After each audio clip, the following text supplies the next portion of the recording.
Wednesday Night Baseball from Chavez Ravine Dodger Stadium. Tonight, the final game of a three-game set between the New York Mets and the Los Angeles Dodgers. They've split the first two. 4-1 Dodgers Monday, 10-5 Mets last night. That keeps them 6.5 behind the Braves, who were rained out today at Chicago.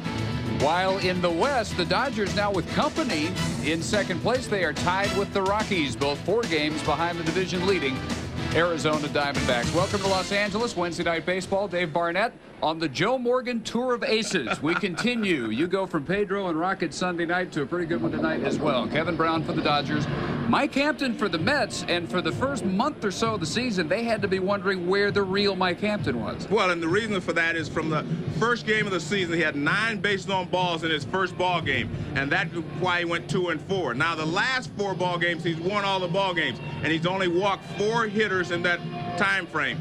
So he's throwing strikes, and anytime a left-hander can throw strikes, he can win in this league. Kevin Brown, with the exception of some time on the shelf for a broken finger, which happened early in the season against the Mets, has been the Kevin Brown you always expect to see. Well, I saw him at his best. He pitched against Randy Johnson May 10th. That was another matchup of aces. And he only gave up 1 earned run in that ball game. He got a no decision. Randy Johnson also got a no decision. They pitched great. He says that he gets excited when he pitches against one of the best pitchers in the league, and he's going against one of the best tonight, Mike Hampton, who was a 20-plus game winner last year for the Houston Astros. So 2 guys at the top of their game. Should be a great game. Bobby Valentine, once upon a time a prized Dodger prospect, and spent parts of 3 seasons up here. Manager of the Mets, and his lineup tonight. Melvin Mora gets a shot at leading off. That's been a rotating picture for New York ever since the Ricky Henderson situation was revolved. Derek Bell, Alfonso, Piazza, Ventura, Zeal, Agbayani, Abbott, and Hampton. Alfonso about as hot as he's ever been. 19 games at .378. He comes in 7th in the National League at .351 for the year. Kevin Brown on the mound at 4-1, 3rd in the league at .257 with the ERA. Over his last 7 starts, even better, .208. 12 earned runs over 52 innings. He has yet to give up more than 3 runs in any start this year. And Melvin Mora settles in at .263. 2 home runs, 12 driven in, and he looks at strike 1. Lance Barksdale with the call behind the plate. Melvin Mora just returning from some time on the injury shelf himself, activated yesterday. And there you see Kevin Brown at his best. The first pitch was a good sinker over the outside corner. Now he throws one that just disappears. Good hard slider. And that's why it's so difficult for right-handers to hit, plus he'll run the fastball in on the right-handers. So Brown not wasting any time at all. Ahead 0-2. He goes ahead and finishes off Melvin Mora. And let's take a look at the defense behind Kevin Brown. The infield is always important because he throws a lot of ground balls. And at third base tonight, replacing Beltre is Jose Vizcaino. Beltre was put on the disabled list, so Vizcaino will probably get some playing time. They also called up Alex Cora today from the minor leagues. Dodgers facing all those suspensions for the Wrigley Field incident, and they have 3 projected opening day starters on the DL at the moment. Eric Bell has been one of the rotating leadoff hitters for Bobby Valentine a couple of times in the last week, having not hit leadoff since he was a Padre 6 years ago, but he's done well in that role. Batting second again tonight, and grounds the 1-0 pitch to Elster at short, and out number 2.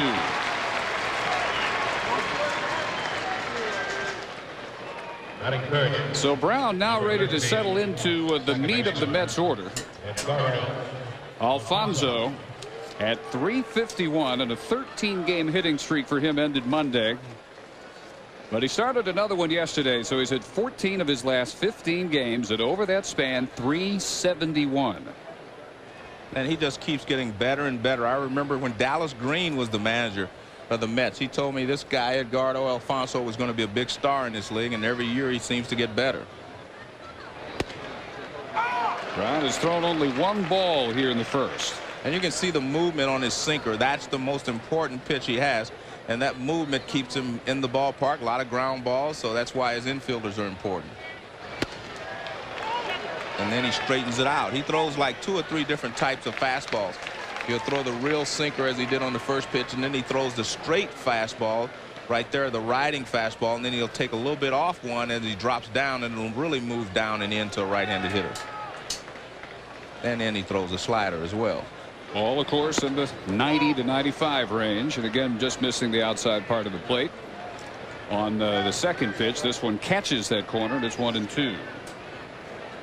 Mike Hampton hoping to match zeros with Kevin Brown tonight and just continue his resurgence. Over his last 4 starts, he has lowered his ERA by better than 2.5 runs. That's a lot in just 4 outings, from 6.52 down under 4 now, 3.99. 3 earned runs, 31 in the third. That's how he won 22 games last year. And he made his first mistake right there, but he got away with it. That was a hanging breaking ball. But because he had 2 strikes, Edgardo wasn't as aggressive as he might have been to hit that pitch.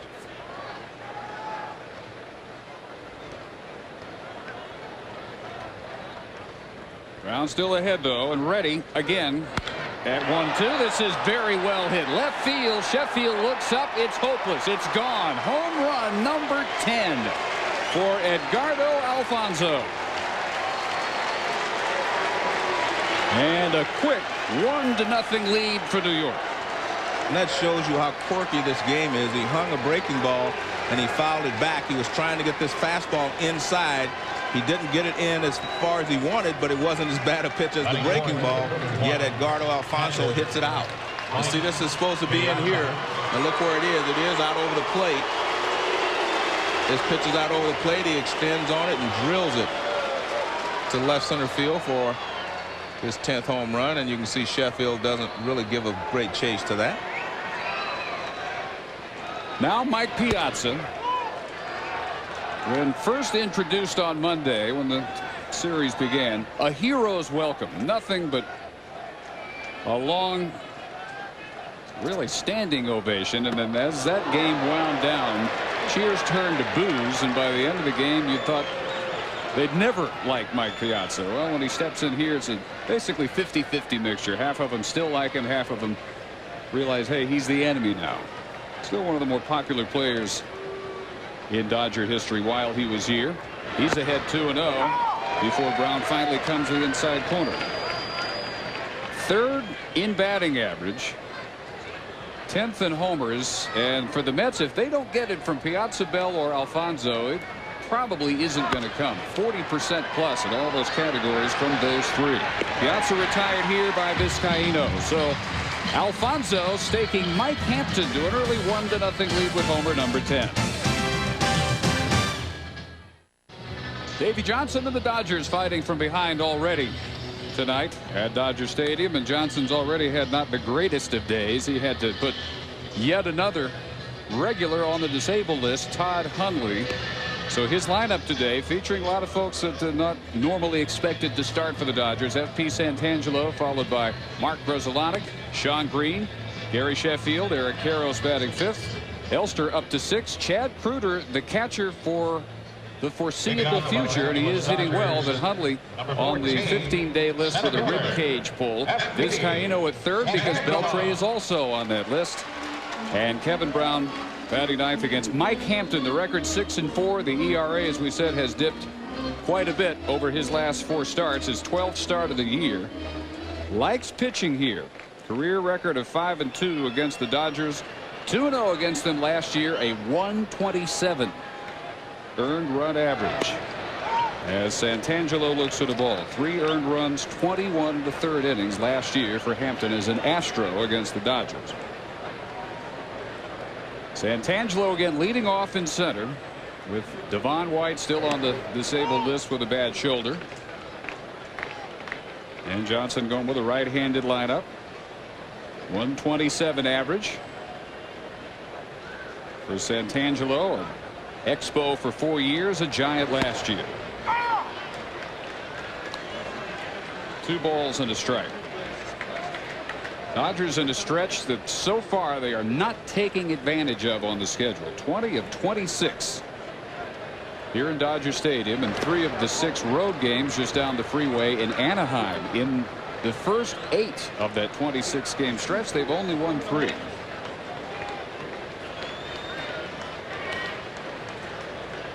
Road trip begins as soon as this series ends, and they go to Anaheim in Texas after taking tomorrow off. Outside part of the plate. Hampton just catches it with a breaking ball to run the count full. Well, let's look at this pitch. Actually, I think it's just a sinker. It moved a lot, but it was more of a sinker sinking away. Comes back inside this time, and it is bounced to Ventura for the first out, over to Zeal at first. This was first inning, picked off. Then was Santangelo, and on that off-target throw by Zeal, Ray Ordonez makes an amazing play, but the left forearm caught by the helmet of Santangelo. So Kurt Abbott, for probably the next 6 weeks or so, will be the regular Met shortstop. There will be some others, Mora included, who may get some time there, but it's Abbott's job with Ray Ordonez with a non-displaced fracture of the left forearm on the Mets disabled list. And I guess the irony, Joe, is that if he were a less acrobatic shortstop, he never would have been in position to get injured. I remember something Cesar Cedeno, who used to get injured every once in a while, said to me once. He said, only guys with great athletic ability and guys that hustle get hurt. He said the other guys don't get hurt. Well, unfortunately true in Ordonez's case Monday afternoon. Another ground ball. Grzelcyk to Abbott. Quickly 2 gone to the Dodger first. Well, the one thing that's going to happen is, I mean, the Mets are used to Ray Ordonez playing shortstop, and this is not a knock against Abbott or anyone else that may play out there. But Ordonez, that was his forte, you know, fielding ground balls, making great plays, and, you know, helping save runs. And I think, you know, they're obviously going to miss him. He won a Gold Glove last year. The one thing that Abbott can give them that Ordonez really didn't is Abbott does have some power. So he's capable of, you know, adding some offense to the lineup. Sean Green looks at the ball. The hero Monday, counting for all 4 Dodger runs in a 4-1 win with a grand slam against Al Leiter, who traded zeros with Chan Ho Park for most of that game, and then Green finally with the breakthrough shot. Dodgers won the opening game of the series.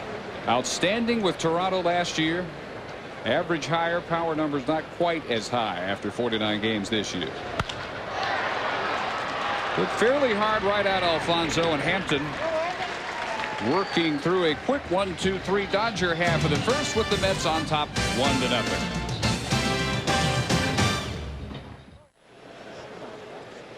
We move to the second.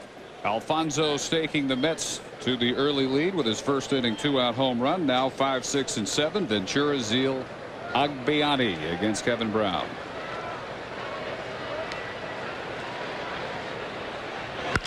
And Ventura jumps on the first pitch, slides under the glove of Grzelcyk at second base.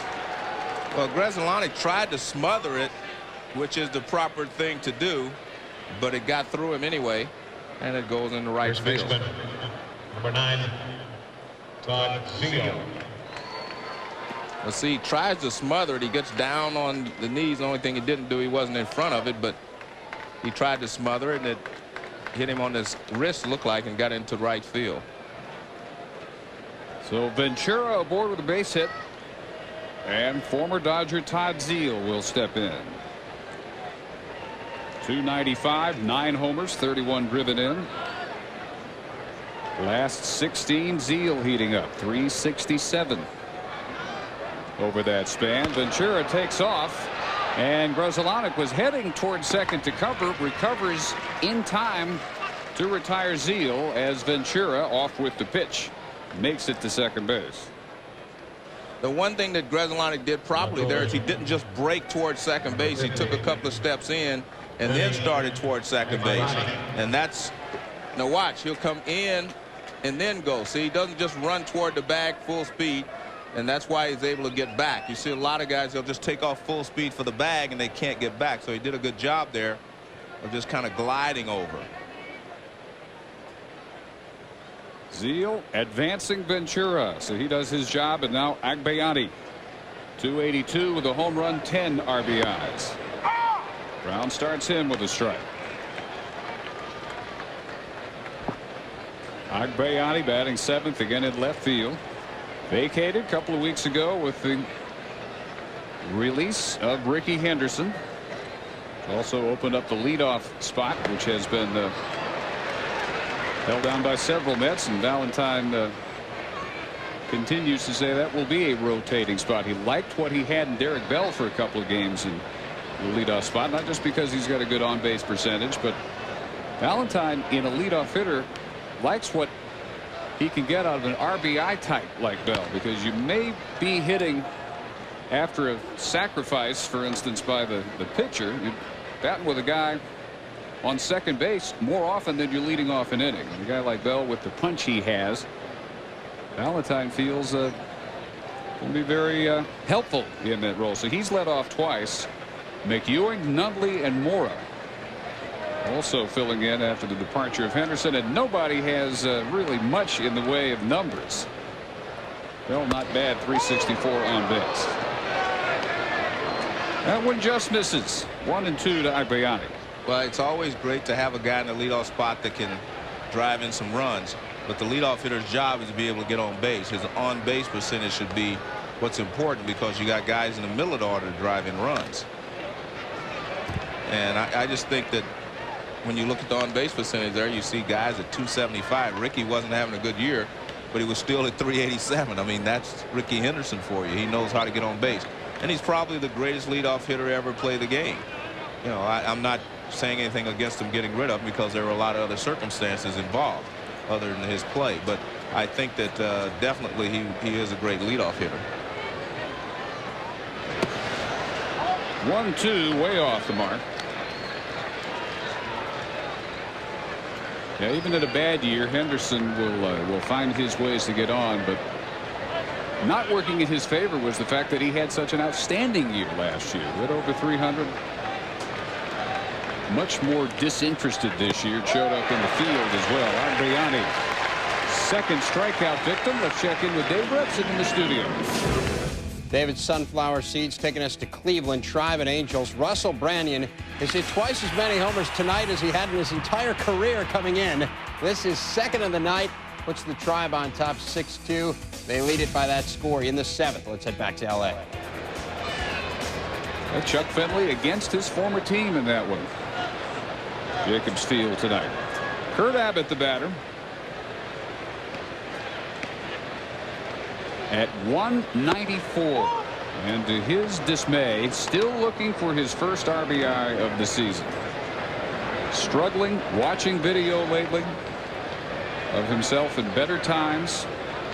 You don't have to look too far back. He had a solid year last year with Colorado, drove in 41 in just 96 games. Brown, excellent athlete that he is, hops off the mound and retires Abbott. Ventura wasted at second with the leadoff single, and we will see Sheffield leading off for the Dodgers second. Mike Hampton struggled early. He's on his game lately, and Mets pitching coach Dave Wallace said that the problems basically were all mechanical in nature. His arm slot has been inconsistent, and he was leaving the ball outside to right-handed batters on that one side of the plate. A little bit of distribution on his back leg back at the rubber where he keeps his weight intact, and that leads to a couple good things. So when you say minor adjustments, that's what it is. Back in the delivery has to do with your bottom half of your body, and you know, it takes care of those things such as arm slot. Well, that's interesting. We'll try to explain exactly what he means by that. We'll show you some photos of his foot, but it's kind of complicated. I hope we can make it work for you, but basically, like he said, his balance on his back foot was out of whack. Strike one to Dodgers cleanup hitter Gary Sheffield. .318 hitter with 15 home runs, tops on the team. 40 driven in. Second to Eric Karros, who is on deck. Well, all those mechanical statements by Dave Wallace is certainly true, but Hampton the other day said, hey, as far as I'm concerned, here's what it boiled down to. I was trying too hard. I was all wound up, partly because I'm in a new place. Floats that one, which Zeal has to show his hang time, what there is of it, to retire Sheffield. Let's see if we can show you what he's talking about now. Watch when he gets his leg stopped right there. Stop it right there. Well, before, his weight was out on the balls of his foot, so he was ended up throwing across his body. What they're saying is that his weight is now distributed right there, so he's straight up and down, and now when he throws, he can just, without throwing across his body. See how he opens his shoulders right there? Still a little bit across his body, but not nearly as much as he was before. Right there. See, the weight is evenly distributed there, whereas before it was on the balls of his feet, which made his upper body lean forward a little bit more toward first base. So trying to get it back, you were throwing across your body rather than throwing freely to the plate.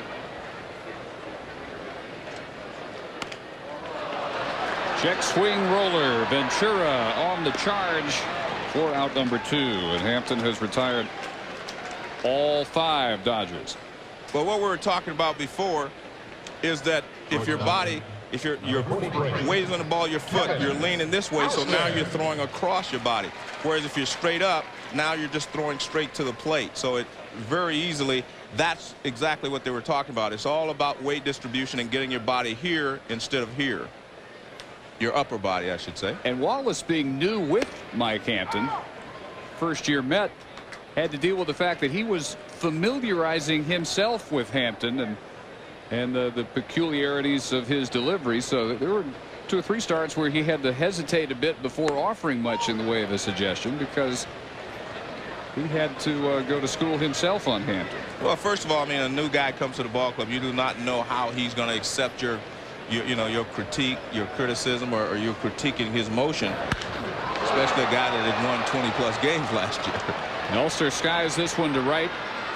Eric Bell reaches up, and Hampton has another quick 1-2-3 inning. We're through 2 at Dodger Stadium. The Mets 1-0.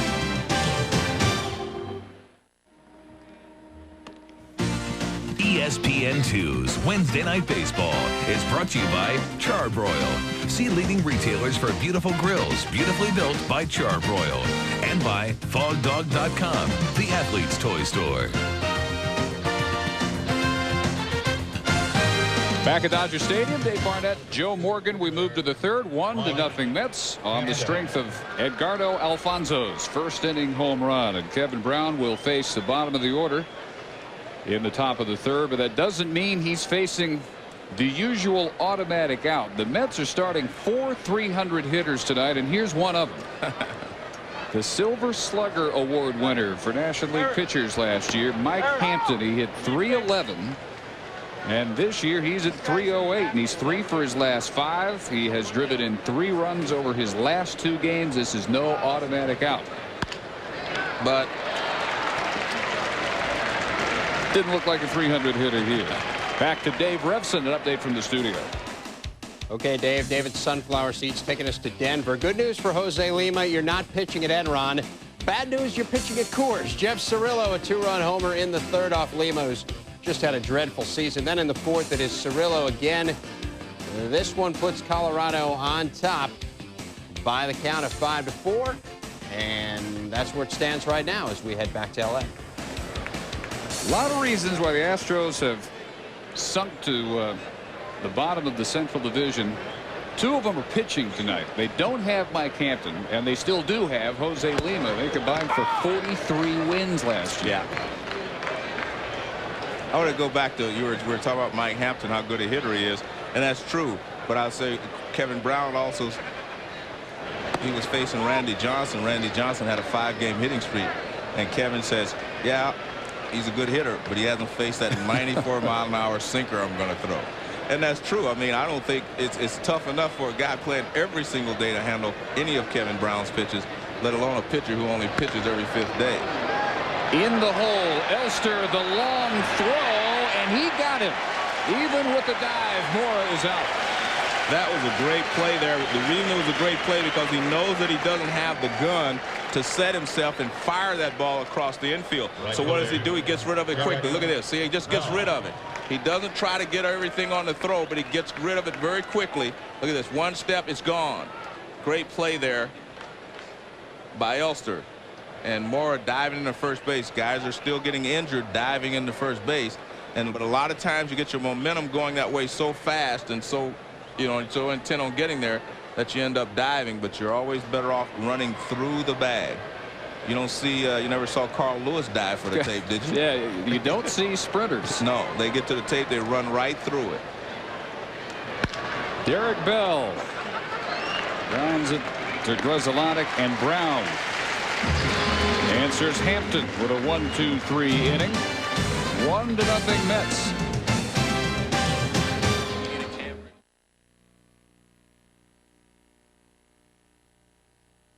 To the bottom third of the Dodger order.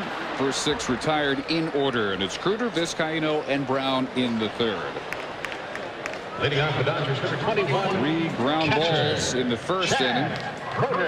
2 more to start the second before Elster flied out to Bell and right, and now 291 hitting catcher Chad Kruder looks at a strike on the outside corner. Chad on a season high 7-game hitting streak, 348 over that span.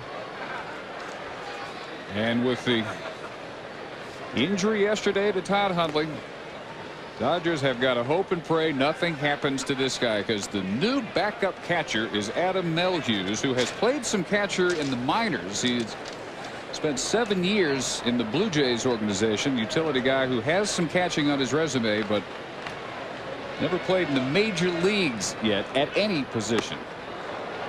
So it's Kruder and not much else at catcher, while Todd Hundley heals the rib cage pull, and there is Adam Melhuse.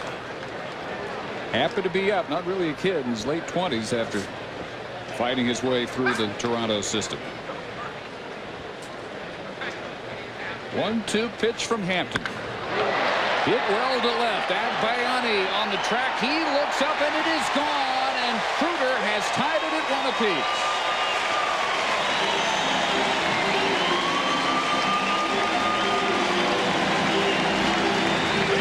First base hit allowed by Mike Hampton is the 3rd homer of the year for Chad Kruder. And this is interesting, Dave, because this is not a bad pitch. This is good hitting. I mean, the ball jumps out of here. Watch where the pitch is. See, that's not like the one that Kevin Brown made. That ball's down a little bit, away from him a little bit, but he makes a good swing, gets enough elevation on it to get it over the left field wall. Now Vizcaino. Kruder getting the congratulations. Both runs scoring on home runs. He matches Alfonso's first inning shot off Brown. 203 average for Vizcaino, 1 hopper. Ventura to his left. 1 out in the Dodger third. Well, the Stanley Cup Finals continue on ESPN. Game 2 tomorrow. Dallas Stars, New Jersey Devils. Devils up after a 7-3 runaway last night. Coverage begins at 7:30 Eastern on ESPN with Quest for the Cup. And then Saturday on ABC Sports. Game 3 of the Stanley Cup Series live at 8 p.m. Eastern, 5 Pacific. New Jersey at Reunion Arena against the Stars for Game 3. And if Ed Belfour has found better cold medicine, the Stars may well be able to even it up tomorrow night. That was kind of a devastating loss last night, though, especially the team. The Devils are noted for their defense, and they scored 7 goals. And I mean, 10 goals in a championship series. The way Belford played in the playoffs until last night, New Jersey might hope for 7 goals after 3 games. Exactly. Man. But how about the Devils? They came back from 3-1 deficit on the Flyers. I was at game 5, I think, one of those games. Yeah, I was there. You were sweating it out with them. Yeah, they lost that game, though. Well, the Stars trying to repeat. Devils trying to get their second. 195. 0-2 to Kevin Brown. At 111 with 2 RBIs. He got Hampton to bounce back to him last inning, and Hampton responds with his first strikeout of the game. Well, the one thing that Hampton is doing is keeping the ball down and watch how much this ball sinks. I think that's the key to his success. If he can throw the ball, look at it starts up and look at the bottom falls out. That's what you want if you're Mike Hampton. You want to keep the ball down. You throw a sinker, you throw a slider, you throw your changeup. You want everything in that area. And the last 4 starts, he's been able to do that. Back to the top of the order, and Santangelo bounced to third. Lead things off. Hampton last year, career year all the way around, including strikeouts. He had 177 in 239 innings. 41 this year in 70 innings.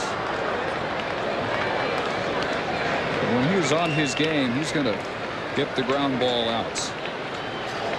And that's one of the reasons why he was so successful in the big ballpark like the Astrodome. I call it big. It wasn't big either, but it's big compared to Enron Field. I asked him about that. I said, are you counting your blessings not having to pitch in that place? He said, I'm talking to those guys. They are shell-shocked, talking about his former Astro teammates. He's right. I mean, I've talked to some of them when I was there a couple of weeks ago, and they are shell-shocked.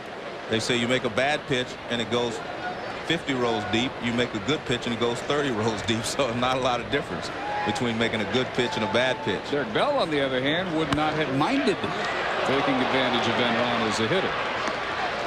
Nicely done by Ventura, right on the line. And after the Kruder home run, Hampton again going 1-2-3, but Chad has tied it 1 apiece through 3.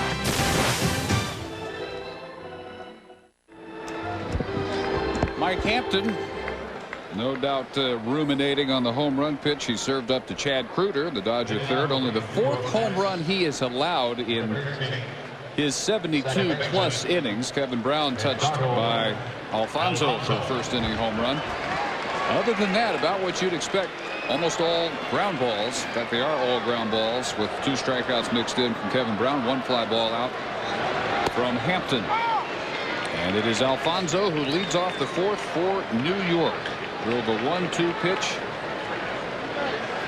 8 or 9 rows out in left field. His 10th home run of the year. Last year hit 27. Drove in 108.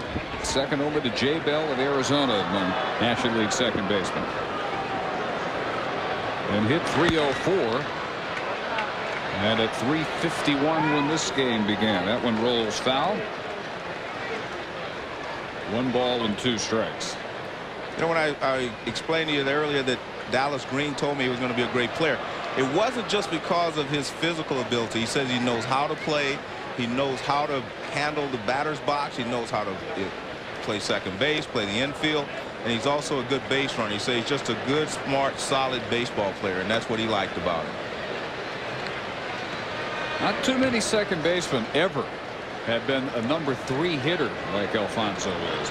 You know what's funny is that Jeff Kent hits 4th now, and here you have Alfonso, but you're right. Most of the guys are in different positions because normally a second baseman would hit 2nd, you know, or 1st, maybe even in the batting order. And Ventura is the reason that he's playing second base. Ventura came over from the American League, and they moved him over to second base. And he's a very good defensive second baseman. If not for Pokey Reese, he probably would have won a Gold Glove at second base. So he's a guy that he's a complete player, and I think that's the key to his value to the ball club. He actually had better fielding numbers than Reese last year. Led second baseman with the percentage and only 5 errors. Reach for that one, bounces it to the Dodgers second baseman Grzelcyk. That infield that the Mets had together last year was just an amazing infield with Olerud at first, Alfonso at second, and shortstop was Ordonez, and of course Ventura. A great infield. On deck Ventura. Last year, the amazing number all season long, committed a total of 33 errors, and not near that pace this year. Well, you know, every guy that had a low total of errors last year has a lot this year, like Pokey Reese. Well, this has to be a tough matchup for Piazza, who is one of the best hitting catchers ever. I mean, what Kevin Brown has is he can run the fastball in on Mike and throw the slider away, and that's a very tough combination for a guy like Piazza.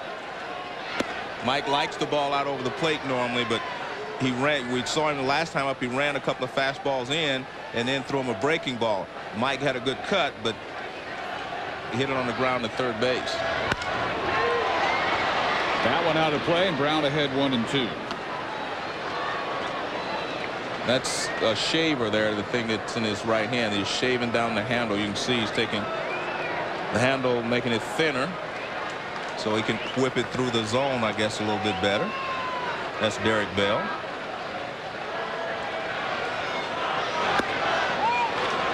I'm trying to get him reaching for the low inside pitch. Wouldn't bite. 2-2. Get Piazza away from Shea Stadium. Toughest out in the game. 467 his road batting average. Strikeout number 3 for Kevin Brown. And again, I mean, this is a tough matchup for Mike, who's pretty hot right now. But Kevin has so many different pitches. There's a little slider down and away, and he throws it about 90+ miles an hour, so it's very difficult. We have a couple of guests in the booth, and one guy doesn't need any introduction to baseball fans, and he's also the Olympic baseball coach this year. That's Tommy Lasorda, and Mike Milken is also with him. Don't hit the first pitch. And they're here because they're sponsoring. Mike is sponsored for the last 4 years. He sponsored Cap Cure, which is the home run challenge, and it's June 15th through the 20th this year. And all the money raised goes to cancer research. And last 2 years they raised $13 million for cancer research. And what they do is during June 15th to 20th, the amount of home runs hit will determine how much money goes to cancer research. And last year it was $50,000 per home run, and this year we expect more home runs. At the rate things are going, Tommy, we may, tell them how much money we're going to make. But I want to congratulate especially Mike, because I was around when he first came back, and we were on the air to kick off this program 4 years ago. And it's done a lot for cancer research, and obviously, it's a very worthy cause.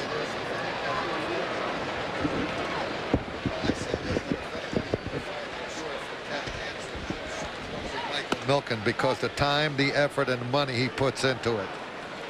Mike? Joe, I appreciate it, Tommy. There was a number 800-547 Cure, and we match all the pledges and every home run hit, and maybe with your prediction we'll get 130 this year, 135. So if you pledge $1, that's $135 for cancer research. Thanks, Joe. Thank you, Mike. Thank you, Tommy. Pleasure, gentlemen.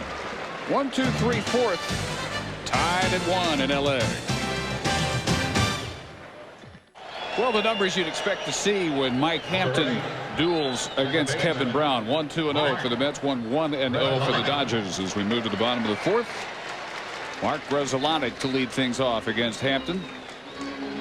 First pitch strikes to half of the 10 hitters he has faced so far. 1-2-3 in the first 2 before Kruder reached him for a home run to left on a 1-2 pitch to lead off the 3rd, and then he went 1-2-3.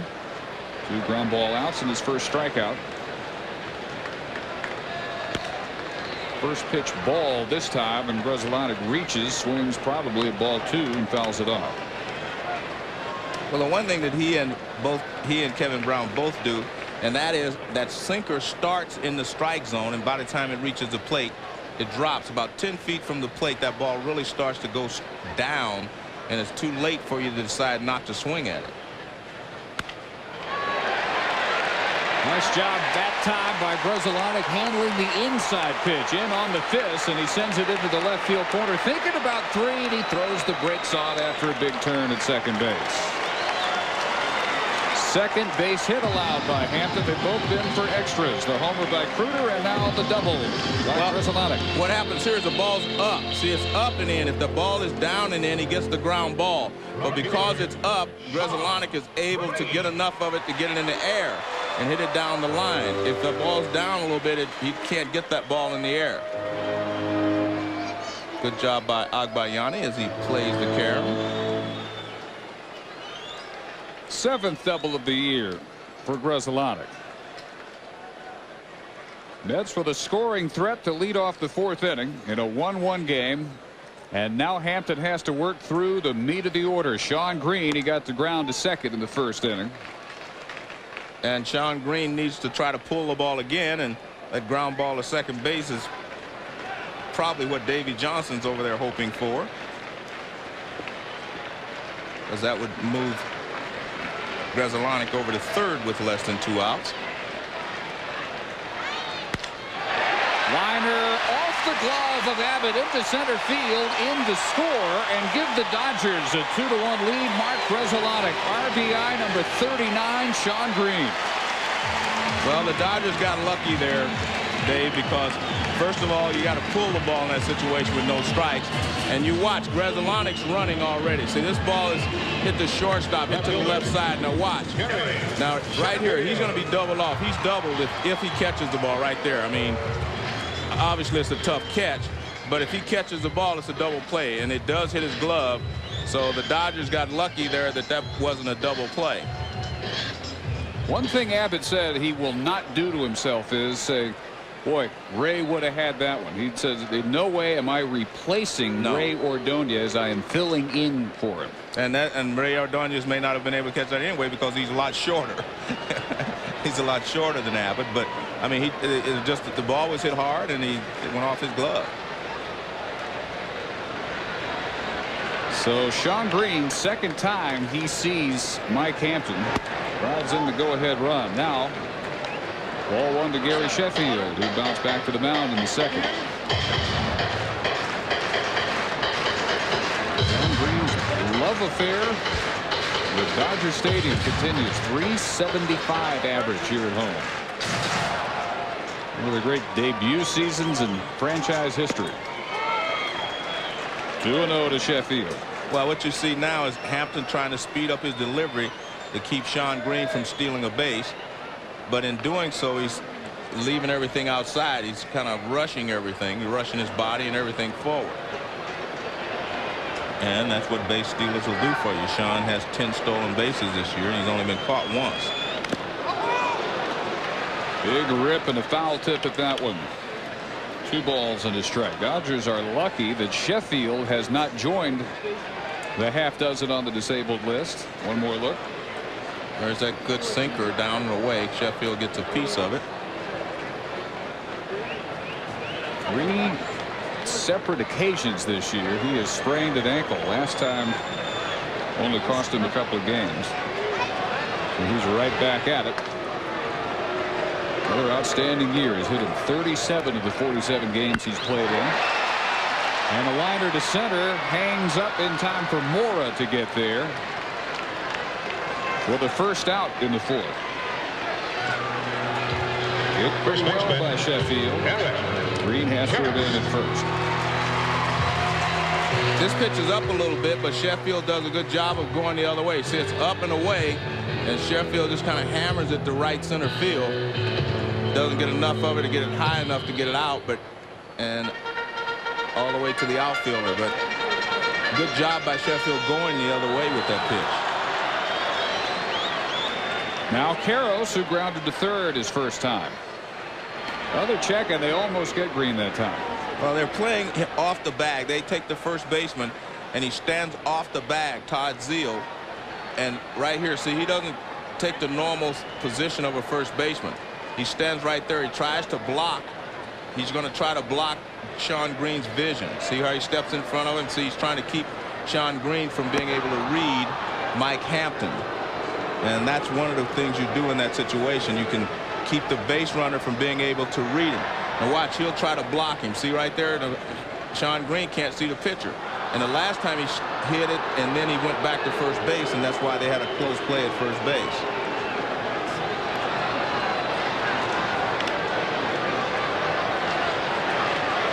I don't know, they're trying to block him, they're trying to distract him with conversation. I think the first guy to start that first I ever saw was Chuck Tanner. He was the manager of the Pittsburgh Pirates, and Willie Stargell was at first base. And I used to just steal bases pretty much at will against their team. And he did that to me. He stood out in front of me and just tried to block me. When I would move, he would move. And we had a big conversation about that with the umpires. So you're to blame for what Sean Green is struggling with. Well, Chuck Turner's to blame. It was his idea.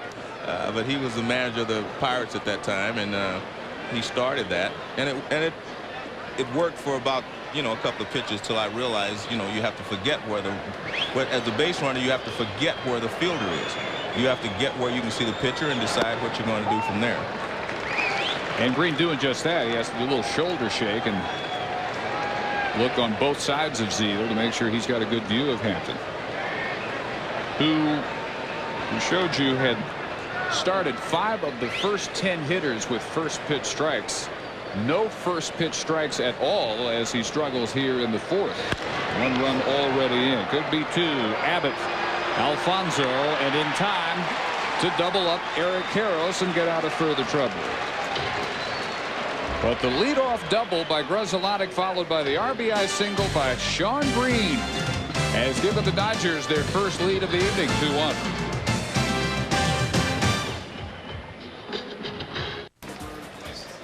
Kevin Brown staked to a 2-1 lead as we move to the 5th inning. Zeal, Agbayani, Abbott for the Mets, who have been the masters of the 1-run victory this year. They have 11 of them.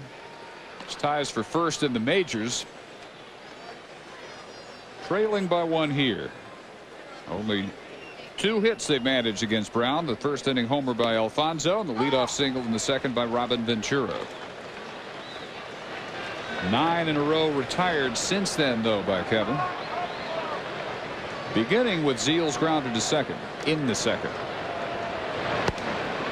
Swings right through that one, 1-2. Kevin Brown gives you a little arm, a little hesitation with the shoulders. He throws his head. I mean, he gives you a lot of motion out there. Gives you a lot to look at when you're trying to find the ball. And since coming to the National League 4 years ago, fits right in with the very cream of the National League starting staffs. Just about any way you want to measure it. As strikeout number 3, Zeal retired for the second time. Sunday night on ESPN, an interleague matchup with the Southwestern flavor. Steve Finley leading his Diamondbacks into Texas country with a man they call Pudge is waiting to show the National League his unique talents. Diamondbacks and Rangers, 8 Eastern, 5 Pacific on Sunday Night Baseball, and the MVP from a year ago is even better this year. Unbelievable.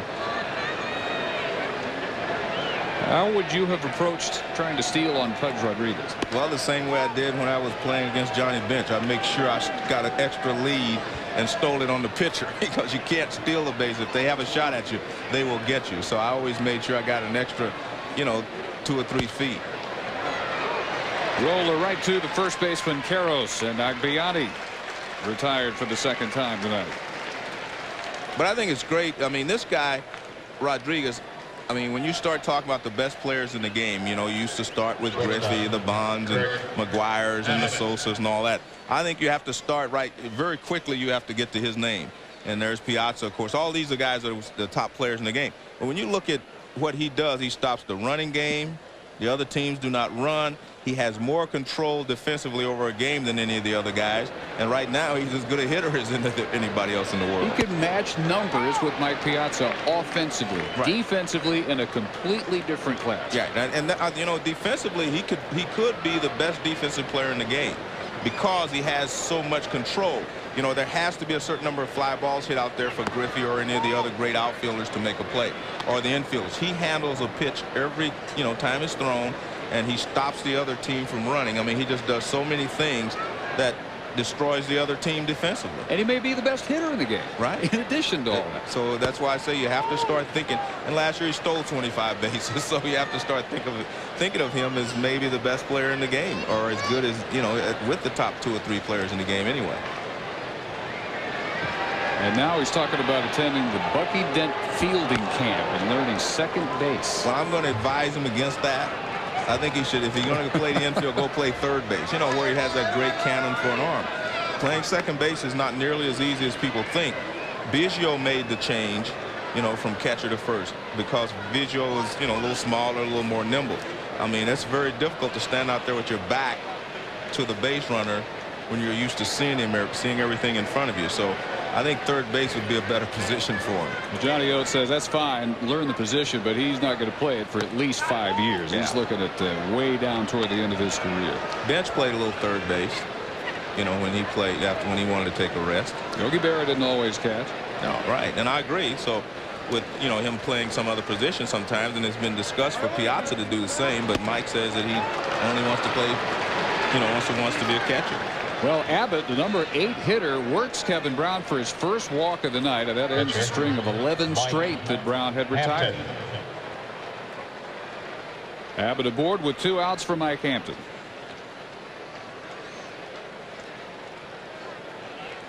And unlike what he showed in his first at bat, as we said, Mike Hampton right there among the very best hitting pitchers in the game. Joined this year by Rick Ankiel. Quick check of first.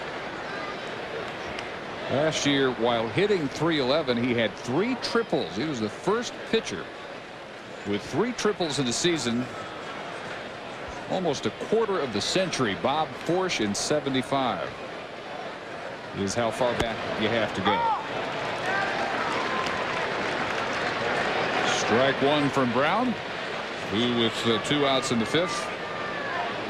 About a 2-to-1 strike ball ratio, and about to throw his 63rd pitch of the night. Pretty much a typical Kevin Brown performance to this point. Another dribbler, that's going to stay fair. One-handed, no chance for Vizcaino. Infield single. 2 on with 2 out in the Mets 5th. And that's the other part of Hampton's offense. He's a good athlete. He runs well. And he got out of the box great. Now watch how quickly he gets out of the box too. I mean, he swings and I mean he takes off. I mean, he's a good, he's quick. Like I say, good athlete. And Vizcaino feels it, but he doesn't have a chance to throw to first base. So the makings of a rally here from some unlikely sources, with Abbott getting aboard with 2 outs. Hampton aboard as well. That brings the top of the order. Mora up 0 for 2, struck out and robbed on a fine play in the hole by Kevin Elster last time up. You know, I've seen this happen a lot with Kevin Brown. He'll get the first 2 guys out, then he'll jam somebody and it's blooped into left field for a base hit, a chopper or an error. I've seen, you know, a lot of times where he gives up a run after he gets the first 2 guys out, and it's a lot of times it's not of his own making, but it happens. Brown not messing around with Mora. Quickly 0-2.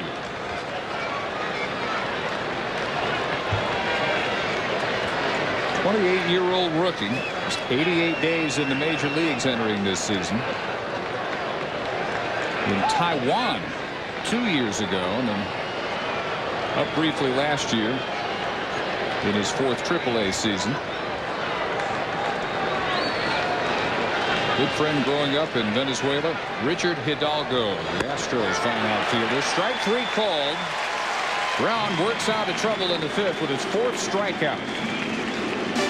And through 4.5, Brown and the Dodgers over Hampton and the Mets 2-1.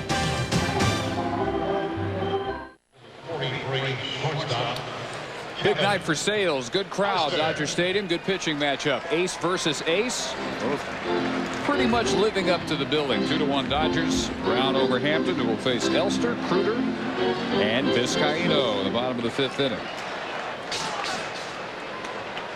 Elster flied to right. One of only 2 Dodger fly balls in this game. The other a line drive to center by Sheffield in the 4th inning. Everything else ground ball, strikeout, or base hit. So only allowed 3 hits. Balloon loose in right center. Brief delay.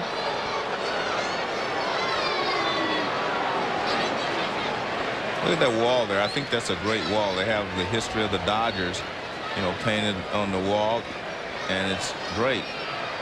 And there's Lasorda, the last Dodger to go into the Hall of Fame. There's Walter Alston's famous number 24. I recognize Gil Hodges there. Living history out there. It's great. And they have Sandy Koufax on the wall. They have Jackie Robinson, there's Koufax, perfect game. Wills, look at that. This is a great, I mean, that's great. Steve Garvey, consecutive game streak. Probably a hard process deciding what to leave out with the franchise with the history the Dodgers have. Look at that. Dodgers, the great ground on the new stadium.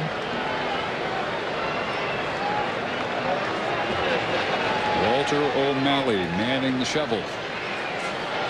About 40 years ago or so. But I think that's great. I mean, to have the history of your franchise right there on the wall.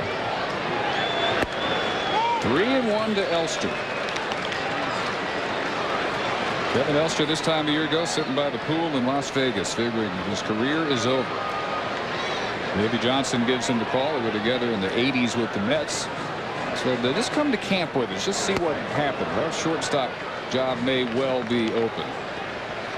And sure enough, Alex Cora ticketed for Albuquerque.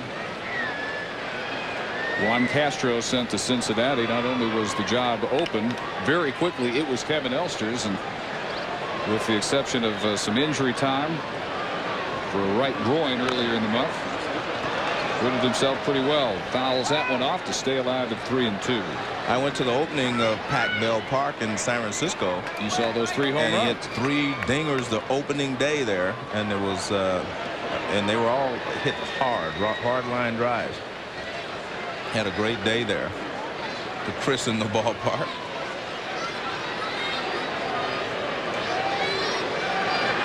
Gave you a real quick idea of what type of park Pac Bell was going to be. Another hitter's paradise. Hampton missing badly, and he issues his first walk.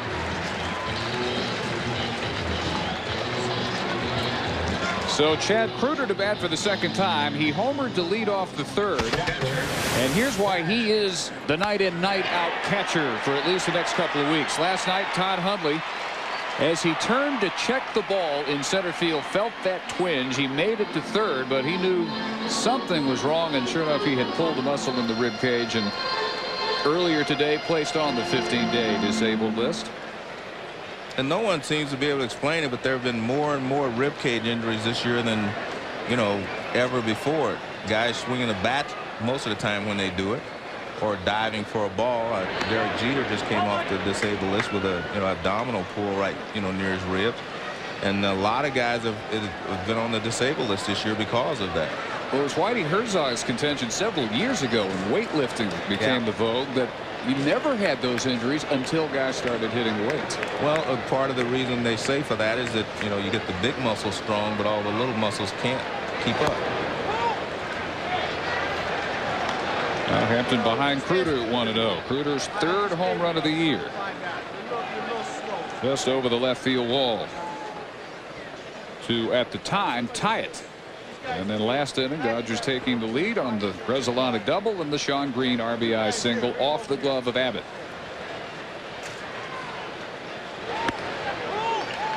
As he did last inning, though, Hampton starting to lose the total command he had through the first 2 innings. I was talking to Tommy Lasorda today, and Tommy, an old left-handed pitcher, he was mentioning to me that he saw that Hampton was throwing across his body in the game in Japan, and that's what he'll do every once in a while. I mean, he's been pretty consistent most of the evening, but every once in a while he throws right across his body, and that's when he leaves the fastball so far outside. And it could be that habit that Dave Wallace was talking to us about earlier, where he gets a lot of his weight on the ball of his left foot where it's leaning toward first base, so he ends up throwing across his body rather than down the line. And they've worked on it, and most of the time, the last 4 games especially, he has been able to stay on balance and throw strikes. Elster yet to attempt a stolen base this year. Swung on and missed. 2-2. Hampton says, I don't really worry too much about getting into jams because I always feel I'm 1 pitch away from a double play. I have the stuff. I know I can get myself out of trouble. Well, that's a great philosophy. I mean, you say it and people may, and I bet you half the pitchers do not even think that way. I mean, they just think, no, what am I going to do? Am I going to try for a strikeout? I'm going to try something. He already has a game plan. He knows that if he's in trouble, he can get the ground ball and get the double play. Or the strikeout. Let's check in with Dave Repson. Bills and Giants in San Fran. Barry Bonds getting things started well. His 20th homer of the year ties him with Mark McGwire for the major league lead. And it's Ellis Burks off Paul Byrd, who has not had a good year. Won 15 last year, just 1-4 coming into this one. 5-1 in favor of the Giants, guys. So with Elster still aboard here at first base, Vizcaíno batting for the second time. He grounded to third his first time. Another first pitch ball from Hampton. Well, there's a big difference, you know, in Hampton now and at the beginning of the ballgame. Beginning of the ballgame, everything was down, and none of his pitches were drifting away from the right-handed hitters. Now he's up a little bit, and the ball's drifting away. Last two innings, everybody looks at a first pitch ball. Now a strike. Last outing was Friday. He won 5-2 at St. Louis. That's sweeping 3 at Busch.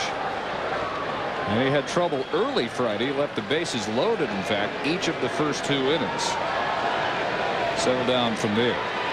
Well, it's like he said, he knows he can get out of jams, so he was able to do that. First 2 tonight, he was perfect. And the trouble has happened in the 3rd and the 4th. 1 and 2. 1 out here in the 5th. And the pitcher, Brown, in the on-deck circle. Vizcaíno's second tour of duty with the Dodgers, originally in their system, came up in 89-90. Well traveled since then. Cubs, Mets, Cleveland, San Francisco. In the Matt Williams trade back in November of '96.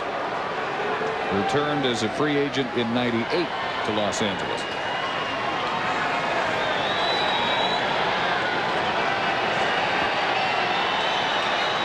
His versatility paying off with all the various injuries. The third baseman for the time being. Elster may see some time at third as well with Beltre healing. Strained his right hamstring a couple days ago. Well, I think if you bring the Alex Cora up, you've got to use him. You know, play him a little bit to find out if he's. Otherwise, he's not going to get any better. You know, they sent him to the minor leagues at the beginning of the season to get some playing time because he was supposed to be the shortstop, you know, their starting shortstop at the beginning of the season. And you see what he was doing at Albuquerque, hit him very well. So I think you're going to have to give him a chance to play, and they probably didn't play him today simply because, you know, he just got here and going to give him a day to relax and get adjusted back to big league life. But I think they're going to give him an opportunity to play. Dave Hansen as well. He got some third base time last night. Vizcaíno again tonight. Bouncer, Abbott. Second for 1. The throw is not quite in time, though, to double up Vizcaíno. Well, not a good throw to second base. Abbott's throw pulled Edgardo, you know, to the inside. You can see him talking about it.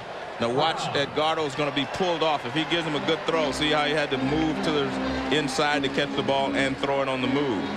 Now watch where the throw is. Watch it. Leads him way off balance and low.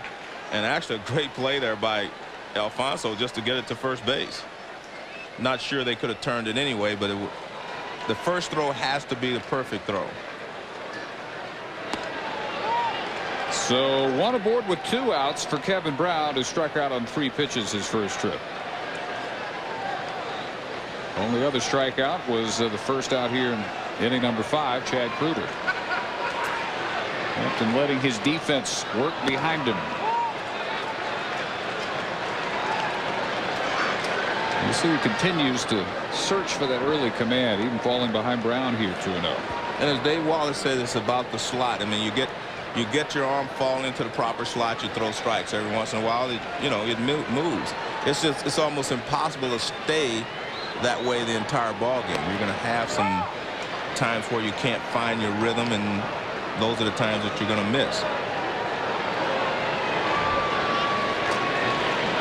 Hampton changed his approach 3 years ago. He started to emphasize the change of speed. Since then, over those 3 years, 44 and 14. So he unlocked his particular secret, and the National League has seen one of the best pitchers in baseball ever since. that decision. Just a .500 pitcher before then. Astros always knew they had a great athlete, great potential, and now that it is finally unlocked, he's in the last year of his contract. Asked him as well, was that a factor in your early struggles? Nope, don't even allow myself to think about the contract. I got plenty on my hand here, just trying to get my game back in gear, which he has over the last month. It was a factor trying to impress the new surroundings, though, and that's what he has done over the last month. And he gets Brown grounding to Alfonso to end the mild threat in the Mets half of the fifth. Still the Dodgers by 1.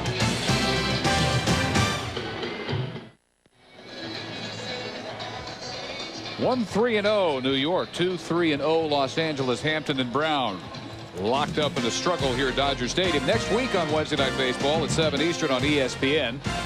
The Kansas City Royals against Mark McGwire and the St. Louis Cardinals. Some will see Yankees Expos, and then on ESPN2's version of Wednesday Night Baseball, 7:30 Eastern, Toronto and the Atlanta Braves and resurgent Andres Galarraga. Or some of you will see the Mets take on the Orioles as interleague play returns on ESPN and the ESPN2 next week. Well, so far, the lines almost identical except for that number in the middle.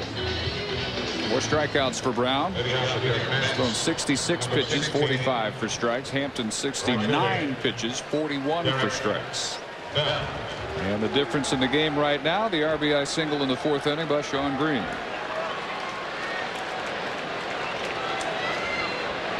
Brown set to work to Derek Bell, who was grounded out twice to short in the first. Last time up to Grzelcyk at second.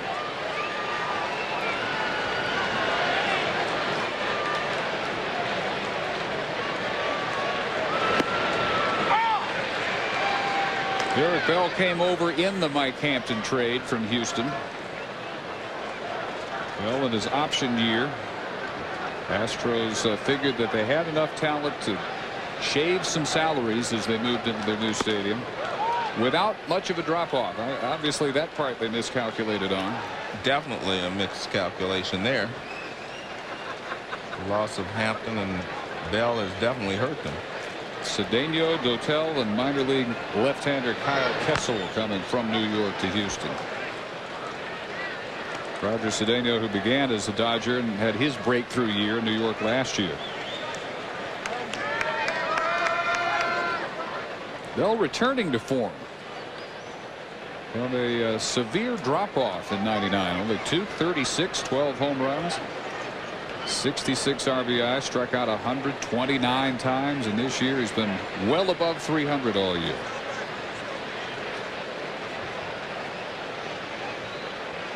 Tied for first in the National League, 22 multi-hit games. That's hit very sharply, but right at Kevin Elster, and the tag by Karros to retire Derek Bell. Check in with Dave Refson in the studio.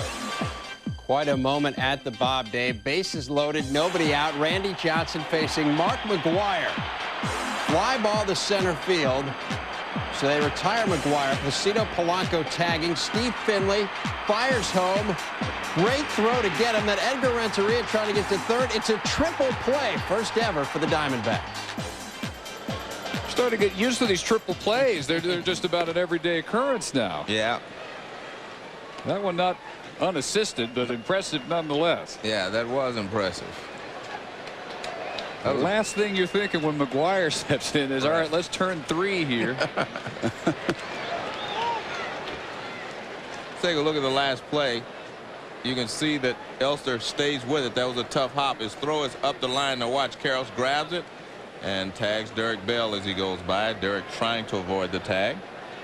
Now that's a time where you might want to go head first into first base. When they're trying to tag you, you can avoid the tag.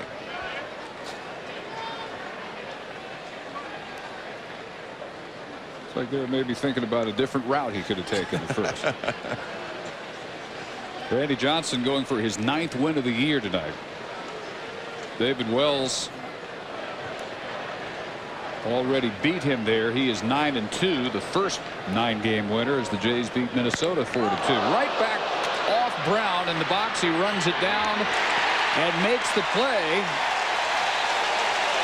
And now we'll check the leg and see what condition he's in. Two terrific athletes in every respect going at each other tonight, and Mike Hampton and Kevin Brown. And this is really the second fielding gem we have seen from Brown, and they will check him and make sure that the damage won't prevent him from continuing. Well, that ball looked like it got him really good. If it hit him on the shin, it could be, you know, yeah, right there is where he's rubbing, right there on the shin. That's the least amount of cushion you have on the front of your leg.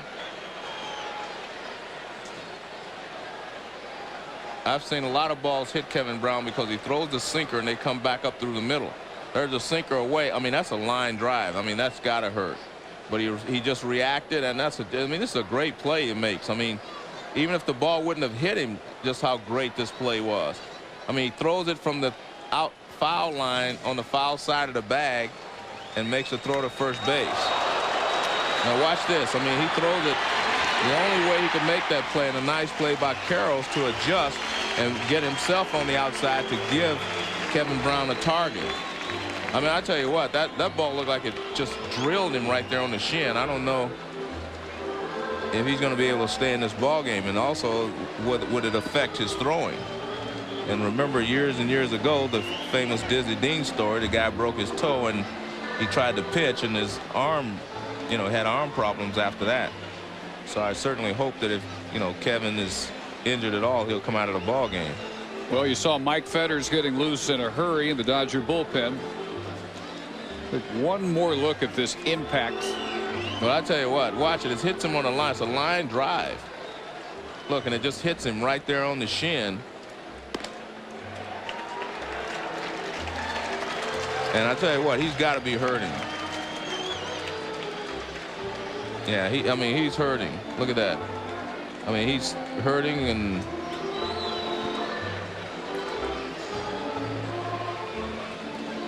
well, he's gonna stay in. That's pretty amazing. That was a shot. You can't hit it much harder than Edgardo Alfonso just did, and directly off the shin.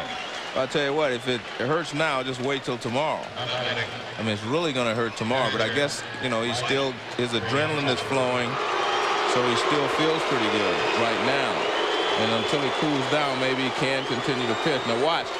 The good thing, I guess if you're going to say good, it hits him on his right leg. That's not the leg that he plants on, but it bears his weight as he rocks into the windup. So he goes right to work on Piazza. That one just fair. The long throw by Vizcaíno. And thankfully for Brown, only one more pitch required to get him through the 6th inning. And he still leads it through 5.5. Top of the order due. Bottom of the 6th now. After throwing the one pitch it took to retire Mike Piazza, Kevin Brown wasted no time at all, headed straight off the field, through the dugout, and into the Dodger locker room.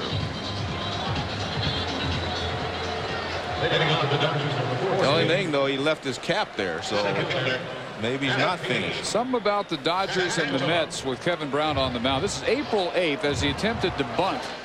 That turned out to be a broken right pinky. He stayed in that game, and he worked a 1-2-3 5th inning before the x-rays finally proved it was broken, so that put him on the shelf for a couple of weeks. And now the second time this year he faces the Mets. Injury's a little lower, but probably no less painful. Hampton working to Santangelo, top of the order here in the Dodger half of the 6th. 1 ball and a strike. Well, it is no small concern for the Dodgers, whose bullpen has been shaky to say the least. They lead the National League, in fact, in blown saves this year with 12, including last night. Well, see, no one's throwing. That tells you that Brown is going back out there. And the fact that he didn't take his hat with him when he went into the dugout, into the locker room, also tells you that he's probably going back out there. 2-2 to Santangelo. Yeah, the work tools are right where they normally be. Yeah.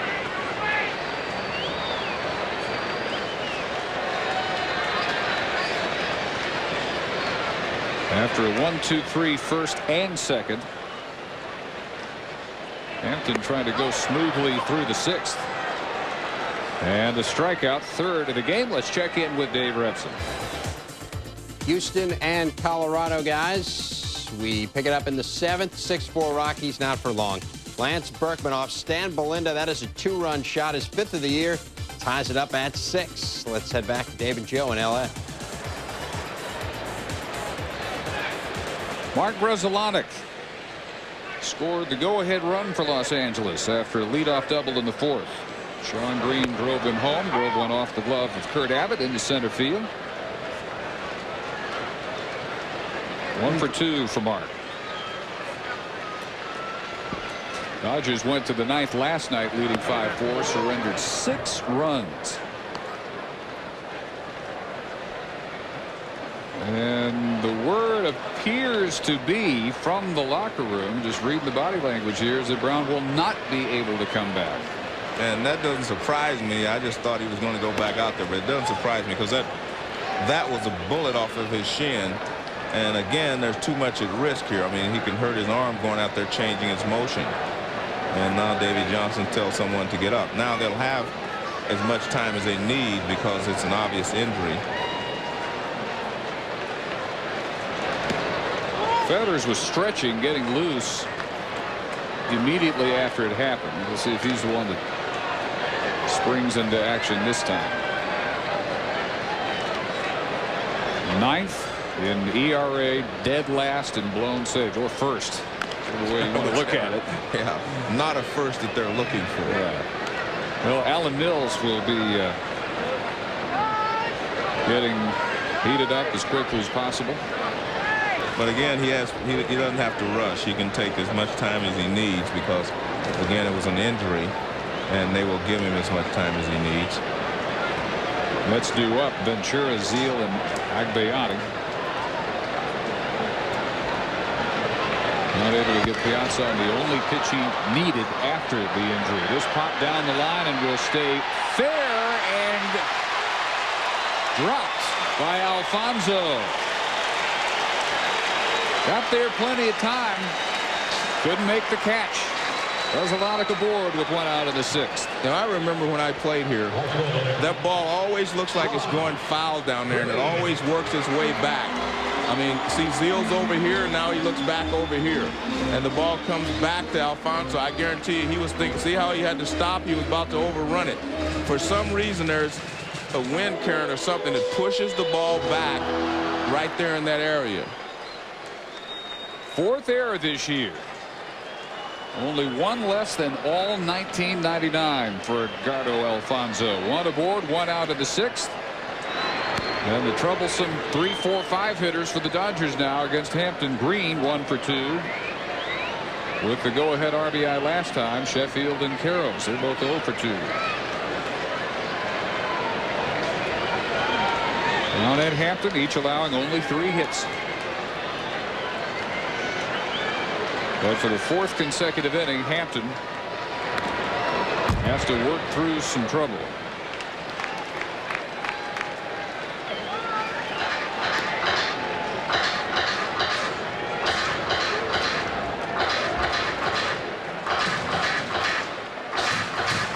You know, as I was saying earlier, I've seen a lot of guys who didn't make many errors last year, and they made a lot more this year. We've talked about Pokey Reeves. We've talked about Edgardo Alfonso, Ray Ordonez, a lot of players who had great totals last year as far as errors is concerned.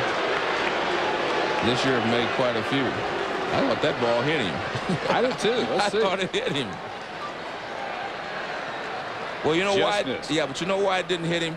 He moved back. See, most guys, when they see the ball coming, they turn in to get hit, you know, and let it take it someplace. He actually moved away as he was turning. That's a great job by Sean Green to keep from getting nailed there. So after coming inside, Hampton makes him reach outside and miss, and it's 1-2. Now watch Sean Green on this pitch. He will move that way. Well, that's the wrong one. Sorry. It's okay. We made a mistake. We'll get it right in a minute. We'll show it again.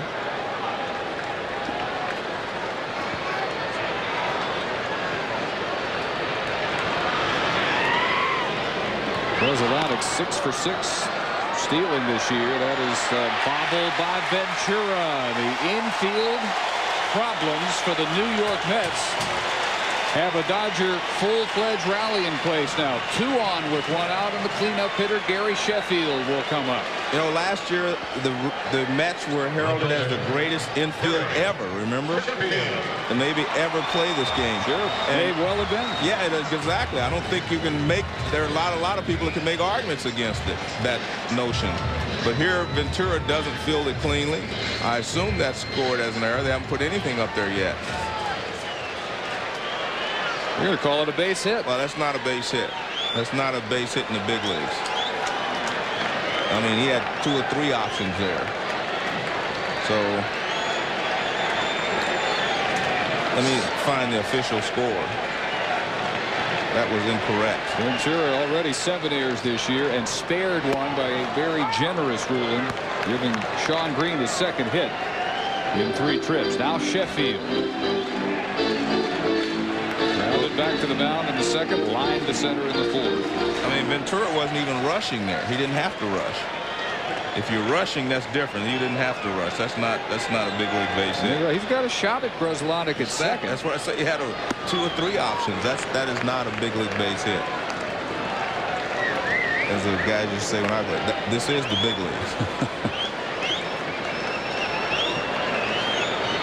So Hampton having to summon that confidence we talked about earlier.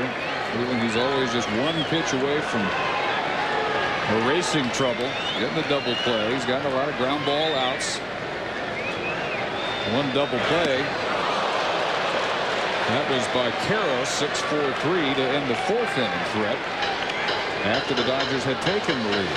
And he's ahead and now even with Gary Sheffield at 2 balls and 2 strikes. Yeah, that was a pretty good pitch right there because Gary was getting ready to uncork something and he threw him a changeup and he was way out front. Really salty numbers with runners in scoring position for Gary again this year. 354 average. Just does stay alive.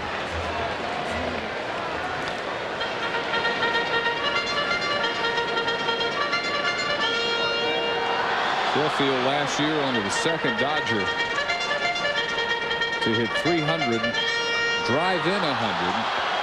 Score 100 and walk 100 times. First ever to do it in L.A. Duke Snyder did it in 1955 in Brooklyn. Those are some pretty big numbers. Damages you about every way he can.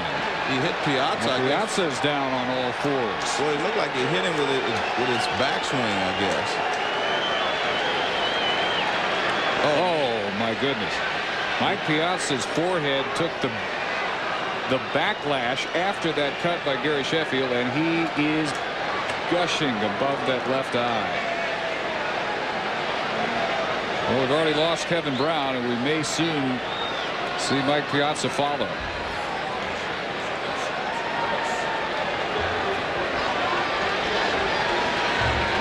Well, among the dangers that major league catchers have to endure, I mean, they know anything can happen to them, and they know they're going to spend a year banged up. But this is beyond the pale. That is simply hard to look at. And Mike Piazza helped to the Mets locker room. Here's what happened on the backlash after the foul ball. Sheffield gets him with the full brunt. And the reason that they wear helmets is because of this. See, if he wouldn't have had this, think how bad this would have been if he didn't have a helmet on. And they only started wearing helmets, 10 to 15 years ago, the catchers. So they didn't wear helmets. And that's just Sheffield because Piazza wasn't that close to him. He wasn't close. A lot of times the backlash is because the catcher's right underneath. But he wasn't close. That's just Gary was swinging all out for the pitch, and he let go with his hand.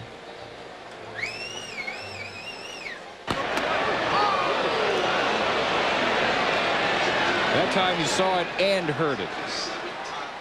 And Todd Pratt has come in to replace Mike Piazza.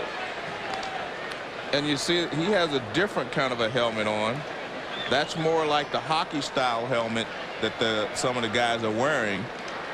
And they say that offers you more protection than what Mike Piazza was wearing. Mike Piazza is wearing a batting helmet. There's the Dodgers version of the hockey goalie mask.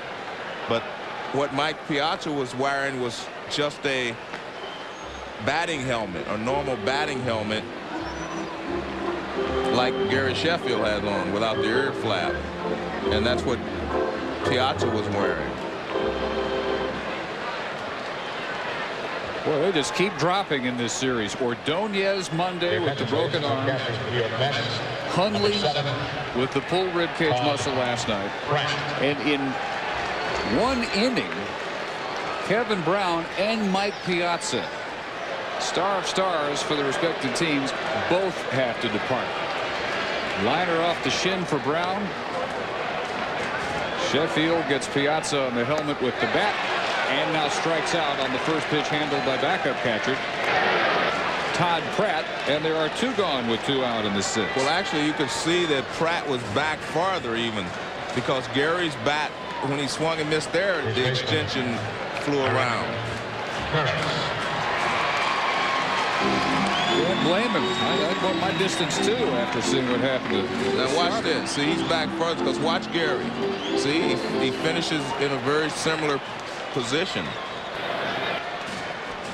Now Karros tries to keep it going for the Dodgers. And Karros does the same thing. I guess, you have to know who lets go with one hand and how they end up with their swings if you're a catcher. And unfortunately, Mike Piazza was too close to Gary.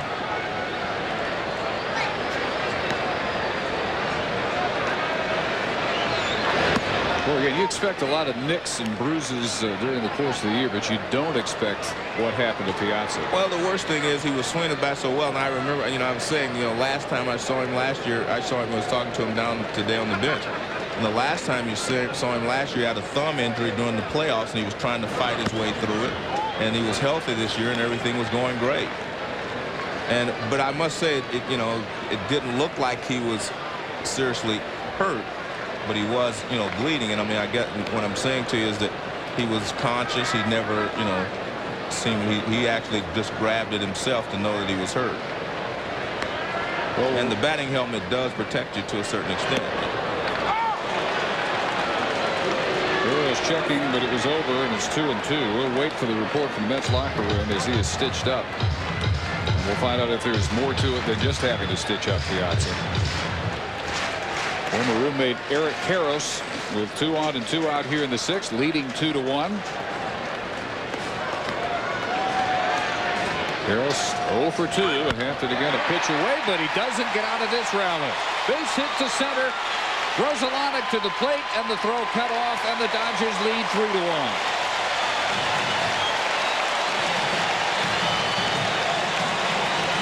RBI number 47 by Eric Karros. And Eric Karros every year drives in close to 100 runs. Last year they were talking about trading him, and he was one of their most consistent players. Fastball up. No, it's not up. It's in.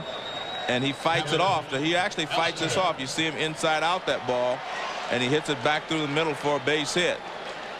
All this really the result of poor fielding here by the Mets, not poor pitching by Mike Hampton. Ball 1 to Elster. What kept the inning alive, the error by Alfonso on the bloop in right field off the bat of Grzelcyk. Should have been the second out. And the misplay at third, which Green was given an infield hit on. And given a gift. Should have been a 1-2-3 inning for Hampton.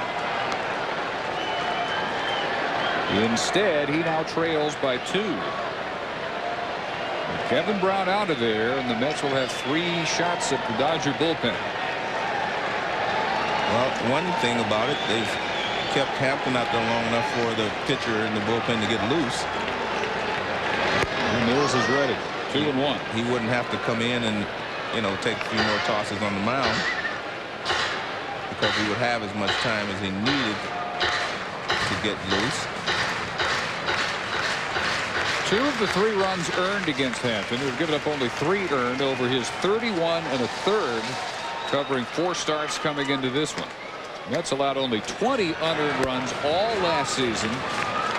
They have hit 20 already on May 31st as of this inning with that run by Grzelcyk.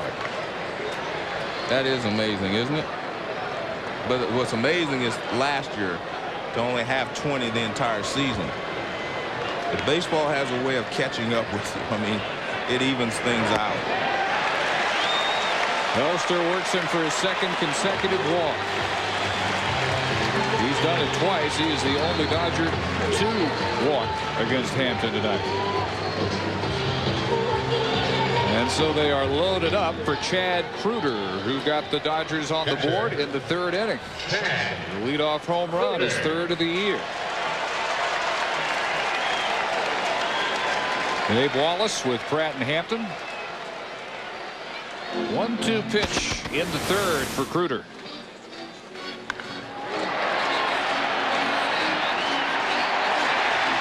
Just over the wall left of the 375 sign.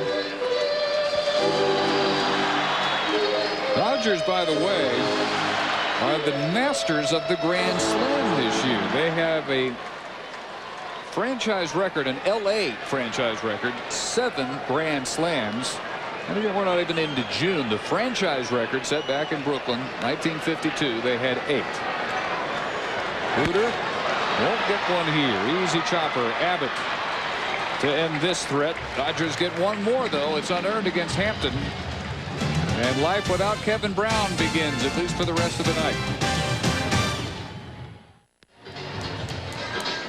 Well, Mike Hampton thrown to a new catcher, trailing 3-1. We move to the top half of the 7th inning, and the word from the Dodger locker room, a lower right leg contusion on Kevin Brown. Alan Mills in his 16th appearance will try and get through the middle of the Mets order. And Mills has been on a pretty good roll of late. Has not been scored upon over his last 6 appearances, covering 7 2/3 innings. Well, he got off to such a slow start this year. And, you know, he was a guy that they really counted on, you know, when they brought him over here to help solidify their bullpen. And now he seems to be starting to do just that. 33-year-old in his 11th year out of Lakeland, Florida. Kevin Brown goes 6 innings, allows 1 run, 3 hits, strikes out 5, walks only 1. Robin Ventura, one of the 3 Met hits, with a leadoff single in the 2nd, and he leads things off here in the 7th inning against Alan Mills.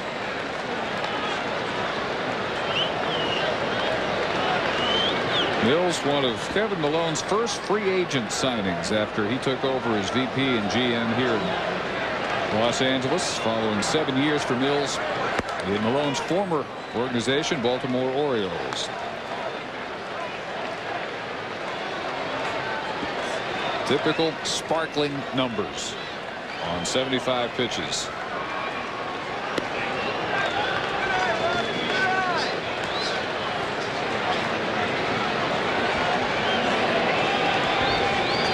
Mills 18 holds last year. He was the Dodgers' top right-handed setup man for Jeff Shaw. Shaw struggling this year. And Davey Johnson saying after another blown save last night, something a true closer and a star like Jeff Shaw never wants to or expects to hear, and that is closer by committee. That is officially the course for the near future for Davey Johnson. Ventura working a leadoff walk. And this is exactly what you do not want. Check in quickly with Dave Revson. Okay, guys, in Colorado, Stros and Rockies, Jeffrey Hammond, who absolutely loves hitting at Coors Field. Hammond's going deep off Billy Wagner. A 2-run shot makes it 8-6 Rockies. Let's go back now to Dave and Joe as Colorado wins it by that fine. Well, so it happens again to Billy Wagner. Man. unhittable last year. I mean, can you imagine? I think he only had 3 blown saves the entire season last year. 3 all last year, set a record for strikeouts per 9 innings. And this year he swears he has the same stuff thrown every bit as hard, and he can't get anybody out anymore. Well, that means the hitters are really good, much better. They've all improved. 1-0 to Zeal. 0 for 2 with a strikeout. I think it's amazing. I mean, I watched Billy Wagner, and he looked like he was throwing well when I saw him pitch against like Ken Griffey Jr., but he had him 0-2 and Jr. hit a home run, so he has struggled. Of all his blown saves, that might have been the toughest for him to handle. Yeah. A couple weeks ago, Cincinnati or Houston. Mills behind again. One problem he has had, 13 walks in 22 1/3 innings. As many walks as strikeouts. Already issued 1. This may be 2, though. Elster to Grzelcyk, and plenty of time to double up the slow-running Todd Zeals. It's 4-3. Well, that's what you want if you're Alan Mills. One pitch to get out of that jam quickly. And Zeal hits this ball. This is called double play lane, right there near the bag. Double play lane. 2 short throws. And Michael Johnson couldn't avoid a double play on that when they're close to the bag.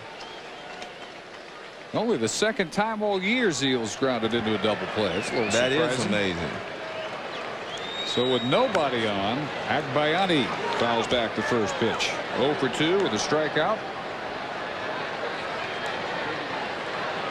Average down to 275. He was right at 300 when this series began Monday. That's trying to take the series. They've won 9 of their last 12, 10 of their last 14. Elster to Quiros. It turns out to be a 1-2-3-7 for Alan Mills, and the Dodgers still lead it by 2. Bobby Valentine trying to figure out how to fashion a come-from-behind win here, trailing 3-1 as we move to the bottom of the 7th inning. Dave Barnett with Joe Morgan at Dodger Stadium. 8-9 hitters in the Dodger inning. Vizcaíno, big swing and a miss. 0 for 2 with a grounder to third and a fielder's choice. Mills out set to bat for himself, and then the top of the order is Santangelo. One problem for Vizcaíno, and a big one this year. Not nearly the hitter he was last year against left-handed pitching. He hit .329 from the right side last year. .222 this year, and the overall average was .203 coming in. So he's flirting with that Mendoza line. Only 3 RBIs. Some people may wonder, well, how can a guy hit .330 this year or hit a high average one year and the next year drop down? Well, over the course of the winter, you go to spring training and you get in the batter's box. You may not even stand in the same spot. You may not hold your hands in this exact same spot. A lot of things change when you have that 6-month layoff. It sounds simple, but you have to know exactly where you are in that batting, in the batter's box, how far you are from the plate, and everything else if you're going to try to get back to the same groove. Which explains, I would think, a lot of the problems that Kurt Abbott is going through and the way he's trying to get out of them. He's got the videotapes of when he was going good last year. And that's what you try to do. You know, as a former player, when I was playing, what I would try to do is if I was hitting well, I'd try to find I'd measure from where the home plate was to where your stance is so that you could try to get back to that same spot. And that's what happens to hitters over the winter. They actually change spots in the batter's box. And therefore they change what they're doing, you know, where they contact the ball. Vizcaíno's struggles continue. This copyrighted telecast presented by authority of the Office of the Commissioner of Major League Baseball and may not be reproduced or retransmitted in any form in the accounts and descriptions. May not be disseminated without express written consent. You can go to MajorLeagueBaseball.com for the most complete baseball coverage on the internet. And Dave, that's one of the reasons that hitters are so much better today than before. That's because of videotape. sometimes it might take you 5 or 6 games to find your spot and to get out of a slump. Whereas now, if you're not swinging the bat well, some guys go in and look at videotape between swings, between at bats. And in doing so, a lot of times it'll keep you from going into prolonged slumps. You can see, well, man, I dropped my hands here. And so you can adjust and make those adjustments very quickly rather than finding them out a week down the road or something. 1-2 to Mills, who was looking for his first base hit of the year, 0 for 15. You wonder how guys before the invention of videotape ever came out of slumps. Yeah. Just to feel their way through. Yeah, they did, or hope someone spotted something, you know, another player or a hitting instructor, someone would spot something. Hampton strikes out the first 2 batters here in the 7th. That gives him 6 for the night. Center fielder, F.P. Santangelo. Hitchcock getting up there, 110. Allowed 5 hits. And Jim Mann just called up a couple of days ago, getting loose in the right field bullpen. And that's because Hampton is the second scheduled hitter in the 8th inning for the Astros. Sorry about that, Mike, for the New York Mets. Hard habit to break. It is a hard habit to break.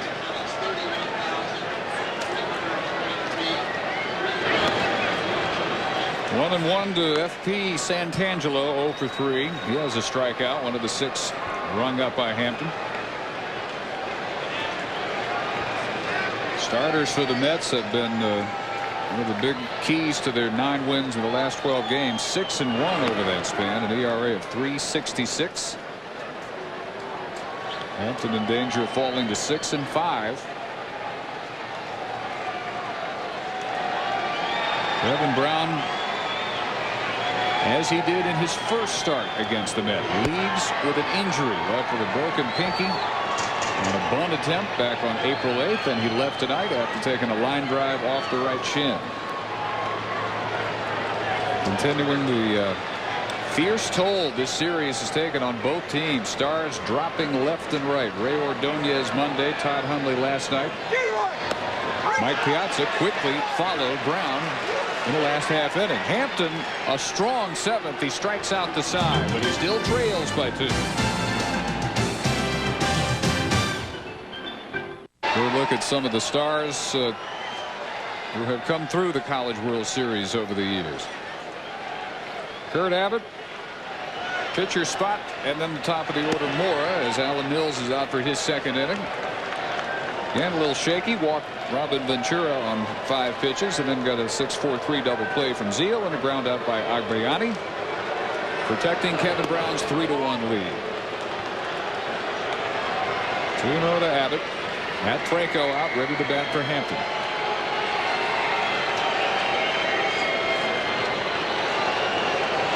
The Mets had Jim Mann loosening. Was called up 3 days ago from AAA Norfolk, where he had 3 saves in 20 games.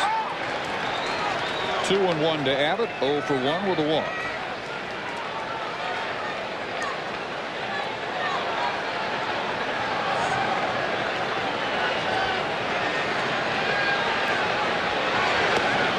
Three balls and a strike. Abbott not one to take too many walks. Pretty aggressive hitter. Man now down, and it's Pat Mahomes getting loose. We saw a 12-game winning streak end a week ago tonight. He lost 5-4 at San Diego.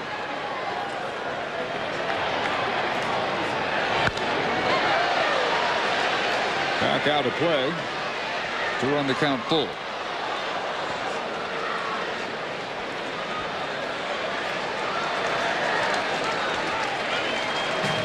Mets lost Monday 4-1, came back won 10-5 last night. With a strong outing by Hampton. 3 runs allowed, 2 earned, 5 hits. Brown even stronger before he left with the injury. We've pretty much seen what we expected from both Mike Hampton and Kevin Brown. It's surprising if anybody had more than 3 runs. They both pitched very well. Hampton, of course, only gave up 2 earned runs.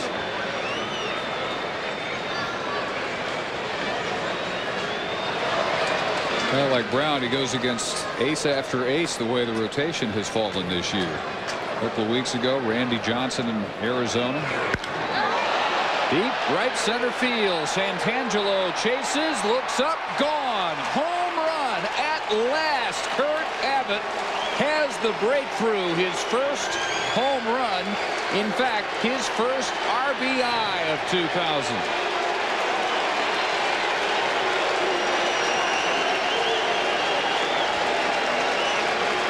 He knew it had to come. He had watched all the video he could. He'd worked on the swing. He knew the flaws were there. The timing was way off. And at last, the hit he's looked all season for. I tell you what, he didn't get cheated. It was 3 balls and 2 strikes, and I mean, he lets it go. And this goes way out in the right center field, way up here. Got power. 8 homers in 96 games last year. First homer since September 12th. First RBI of the year. And a 3-2 game all of a sudden. And Mills working behind pinch hitter Matt Franco. 2 balls and no strikes.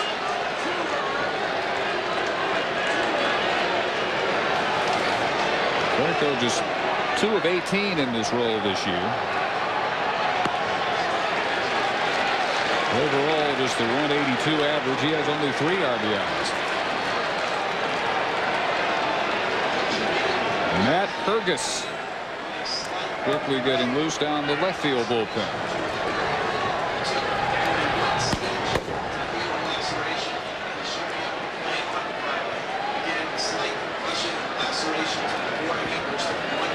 Getting word now on the injury for Mike Piazza. And amazingly, they're telling us it took only 1 stitch. He has a slight concussion and a 1-stitch repair to the laceration of the forehead. That is incredible. 1 stitch, you just put a Band-Aid there, right? As much blood as we saw. But good for him. That's great news. Exactly. It is great news, and they say they expect him to play on Friday, so that's great. That's incredible news. Yeah. Well, the batting helmet does protect you, and I don't know. It may have been cut by the batting helmet twisting on his head rather than the blow. Well, trouble in full force now for Alan Mills to try and work through. The leadoff homer by Abbott to make it a 1-run game. Now he walks Matt Franco, and he gets to Mora at the top of the order. Brown struck him out twice. They're going to pinch run for Franco at first base. John Nunley is out. And Franco will depart after working the walk. Top of the order. Mora, Bell, Alfonso. Mets trying to come from behind for the 2nd straight night at Dodger Stadium. Hit ahead strike on a fastball from Mills. For Franco, number 26, John Nunley. Joe, normally it would be 1 guy loosening the Dodger bullpen, Jeff Shaw. Not tonight. Burgess getting loose. Not surprising that Johnson would give Shaw a night off if he does indeed tonight. Shaw saying before the game he's throwing basically as he always has, and the ground ball that used to get stabbed by an infielder, the bloop that used to be run down by an outfielder, that was a foot or so out of reach this year. And he's had a career's worth of bad luck, he says, basically in the last 2 months. Well, he was a different kind of a closer that he wasn't overpowering. And so when you put the ball in play, you have to rely on your defense and some good luck of ground balls going at someone or balls being hit at someone. But also, usually, if you've lost a little bit off your fastball or something, you're usually the last to know anyway. It's the same thing as a hitter. If you're a little slower than you were, you're usually the last one to know. You always feel like you're swinging the bat the same as you did before, and the pitchers feel like they're throwing the same.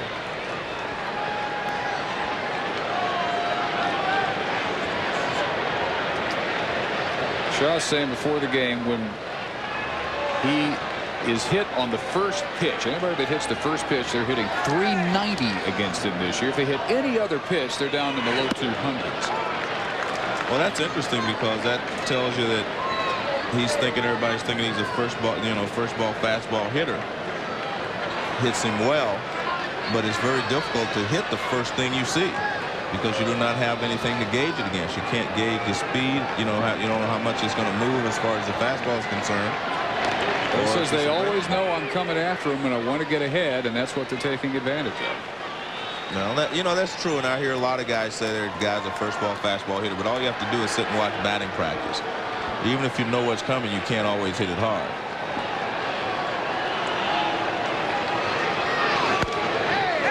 In the hole, right side. And a base hit by Moore will send the pinch runner Nunley all the way around to third. They're on the corners with nobody out. A run already in for the Mets here in the 8th. Perfectly placed by Melvin Mora. Yeah, that's a great job of hitting, especially with 2 strikes. Watch him, he just reaches out and hits it on the ground. I mean, that's great hitting. Ball's going down and away, and he just hits it that way. And a big hole on the right side because Grzelcyk is playing near the bag at second. And, of course, Karros is holding Nunley at first base. That will do it for Alan Mills. Charging in from the bullpen is Hergus as the Dodgers lead is 1. Third pitcher of the night is on for the Dodgers. It's 30-year-old rookie Matt Hergus from Champaign, Illinois. He inherits big trouble. John Nunley, pinch hitter at third. Melvin Moore at first after a base hit. Nobody out. The Dodgers lead is 1, 3-2, and the 2, 3, 4 spots are due for New York. Derek Bell has grounded out 3 times, twice to short, once to second. So the average down to 317 for Derek. Hergus starts him with a strike. Through the last homestand, fairly deep into the season, Matt Hergus was unscored on as far as earned runs. Now he's not anymore. 3-0, but still a fine 3.41 ERA, 28 hits allowed in 31 2/3. His 21st appearance of the year. Bright spot in the Dodger bullpen. Guy worked his way up after 7 years in the minors. 35 of his minor league teammates beat him to the major leagues since he arrived on the scene in '92. And he is here and doing a pretty good job of carving out an important spot in the Dodger bullpen this year.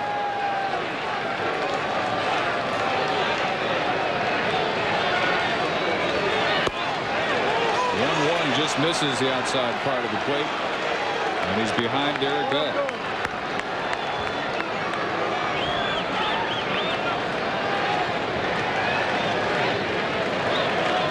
Great job by Derek Bell with runners in scoring position. He had a 372 average. One of the top figures in the National League, in fact.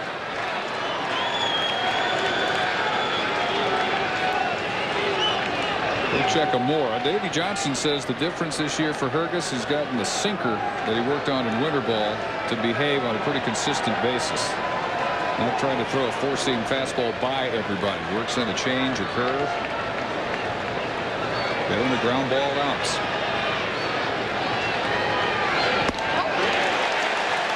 Got Bell way out in front of that one. Well, he decided to throw a changeup in that situation, and it was a up, but Bell was way out in front because I think Bell was looking dead red there. 2 balls and 1 strike. I think, you know, you look for a fastball because he started him off with one.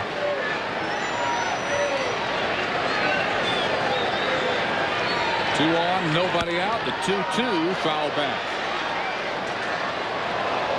Alfonso on deck. He's homered already tonight. Then Todd Pratt for the injured Mike Piazza.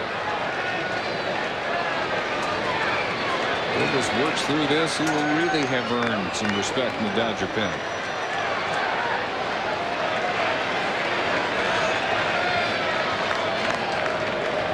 Another check of Moore.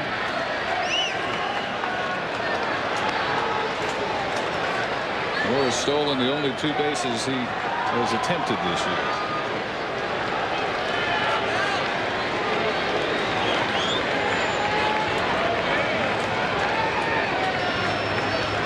One more check.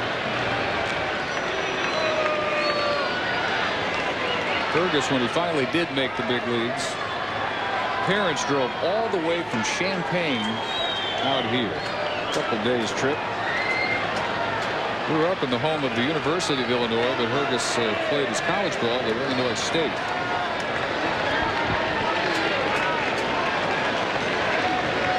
Now to the plate at 2-2, and again he got Bell out in front, and a huge strikeout, first out in the 8th. Well, that was a good job by Fergus. What he also did, after he threw him a changeup at 2-1, he came back with a good fastball, which made Bell be aware of the fastball again. Now he comes with a changeup again. Beautiful pitching here by Fergus. A little sinking action on that one. So Bell retired. Double play can get him completely out of the threat, but it's Alfonso at the plate. His 10th home run of the year, 41st RBI with 2 out in the 1st against Kevin Brown. Gave the Mets a 1-0 lead, which would last until the bottom of the 3rd. When Chad Kreuter tied it with a home run. That's the pitch right there, height-wise, that I think most of the pitchers really want. 365 in scoring position for Edgardo. In the Bell neighborhood.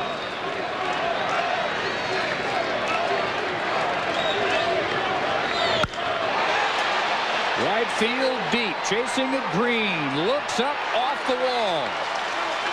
Here comes Nunley to tie it at 3, and holding on at 3rd will be Mora. RBI double for Alfonso, and we're tied. I'm a little shocked that Mora didn't score on that ball, because he didn't go very far, I guess, off of first base. And that ball is very close to going out of the ballpark. There's that fastball, and he drills it down the right field line. Now what? Sean Green runs out of room, and it hits to the side. Now watch, Green stops. Now watch where the ball hits. Right at the base of the concrete wall and bounces away. And see, here's Green. Now he has to run. He has to stop. It hits off the, it actually hits the blue spot right there at the base and bounces back. Yeah, that's inches away from Alfonso's 2nd home run of the night. Now Pratt came on when Piazza got hit by the bat of Sheffield. Ron Pratt having a terrific year at the plate. 345. He has 5 homers, 14 RBIs. And a real chance here with 2 in scoring position, only 1 out to put the Mets in front for the 2nd time. And the Dodgers are playing the infield all the way in. And I think if you're trying to cut off the runner at 3rd from scoring, you have to play all the way in. Although you're really limiting your range, you're making it so if the ball's not hit directly at one of the infielders, it'll go through for a base hit.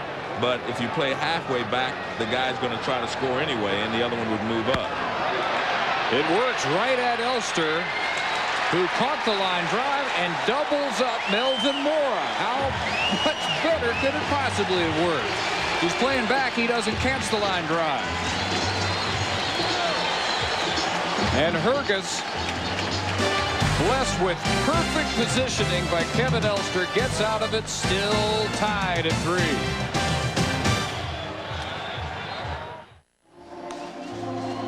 Dodgers escape, still tied at 3. Kevin Elster starts a double play to end that big threat by the Mets in the top half of the 8th inning. But we're going to show you just how close this was. In fact, maybe it was a short hop and not a caught line drive by Elster. Well, I mean, it's awfully close. I mean, it's hard to tell from that angle. That angle, it looked like he may have trapped it. This one, well, it looks like a catch to me there. See, that looks like, I mean, that's close. I mean, we can't tell from this. But the way he reacted, he did catch it because he looked immediately to 3rd base to go there. Pat Mahomes is on to relieve Mike Hampton, who worked 7 innings. and will not lose his 5th game of the year. Mahomes, with that loss, as we mentioned, ending his personal 12-game winning streak. The ERA at 4.30. A little bit like Hergus, spent 7 years in the minors. Went to Japan, finally blossomed the last 2 years, developing his cut fastball. 8-0 last year. Valentine said he was our staff saver. Working the long relief, short relief, spot starting. Not quite the numbers this year. Opponents last year hit only 198 against Mahomes. 30 on August 9th of this year in Lindale, Texas. And ahead of Resolutic. 0-2. Green and Sheffield to follow.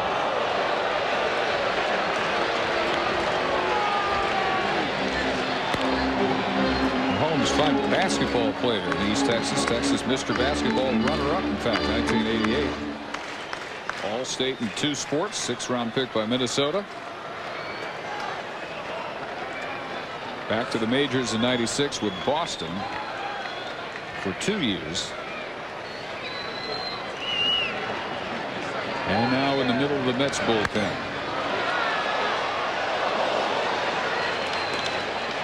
Right-hander is Turk Wendell. Left-hander is Dennis Cook.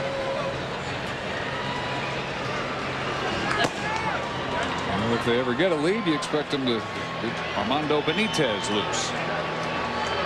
1-2 for Mahomes against Resolutic. On 2 of his 3 appearances on a double and an error, and swings at what would have been ball 2. Chin high. Let's check into the studio with Dave Resson. Okay, Dave, in Phoenix, it's power against power. Mark McGwire against Randy Johnson, and Big Mac wins that battle. 21st of the year to regain the major league lead. Barry Bonds had tied him at 20 earlier in the night, but it is all Diamondbacks in this one, up 5-2. Let's head back to L.A. Well, that's the whole gamut. One night for Mark McGwire. Hits into a triple play and follows it with his 21st home run of the year. Here's Sean Green.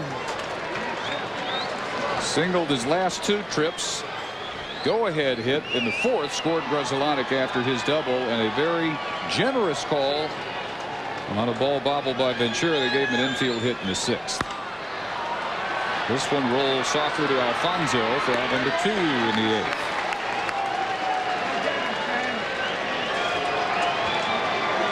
So Mahomes 2/3 of the way through the toughest part of the Dodger order. Now he'll face Gary Sheffield, who is 0 for 3 with the strikeout.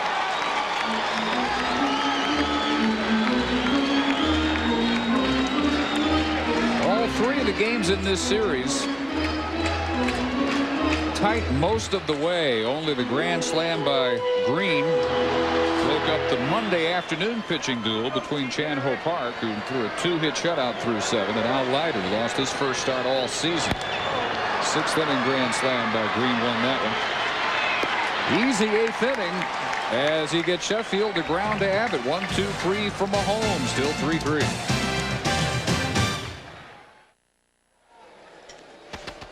Well, they have been dropping left and right throughout this series, and tonight no exception. Line drive ended Kevin Brown's evening early, and the backlash after the swing by Sheffield ended Mike Piazza's night earlier than expected as well. We are in the 9th now, 3-3 in our true value game summary.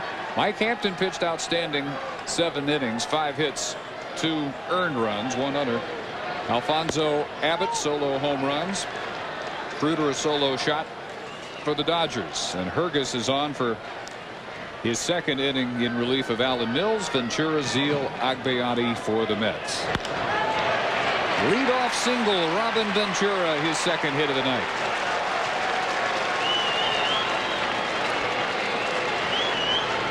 Well, the Mets go right back to work after seeing their 8th inning threat snuffed out on the unusual line drive double play.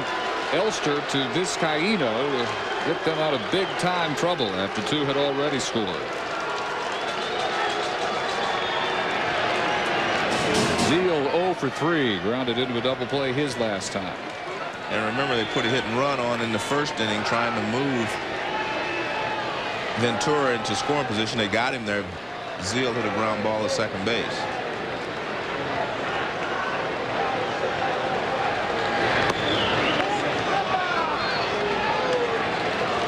I think this is a situation you're getting down to the close to the bottom of the order where you might want to try something again.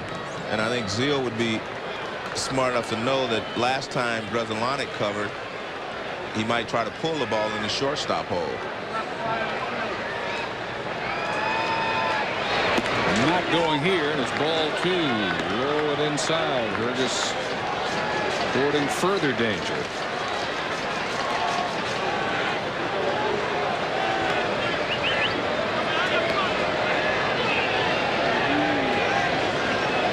Johnson trying to squeeze one more good inning out of his bullpen. We've said has had its down moments. A league high 12 blown saves. Finally a strike to Zeal. Well, he got 13 now. Yep, counting tonight, that's 13. It's when Kevin Brown, going to the 7th inning, he had a 3-1 lead after 7. And probably thought I won't even have to use my bullpen tonight if I get the typical Kevin Brown game. And just a little offensive success against Mike Hampton. Kevin Brown at Dodger Stadium, almost impossible to hit. Career 2.06 ERA. Well, this is a perfect hit and run situation. 3 balls, 1 strike. If you want to try something and you're Bobby Valentine. Not going. He finds the hole. Zeal has his first hit. 2 on, no outs. Another Mets uprising in the making here in the top of the 9th inning. And out will come Johnson. Well, I told you last time the second baseman covered, so I'm thinking that Zeal figures if he pulls the ball, things will be in his favor, and he gets a 3-1 fastball, and he does pull it into the hole for a base hit.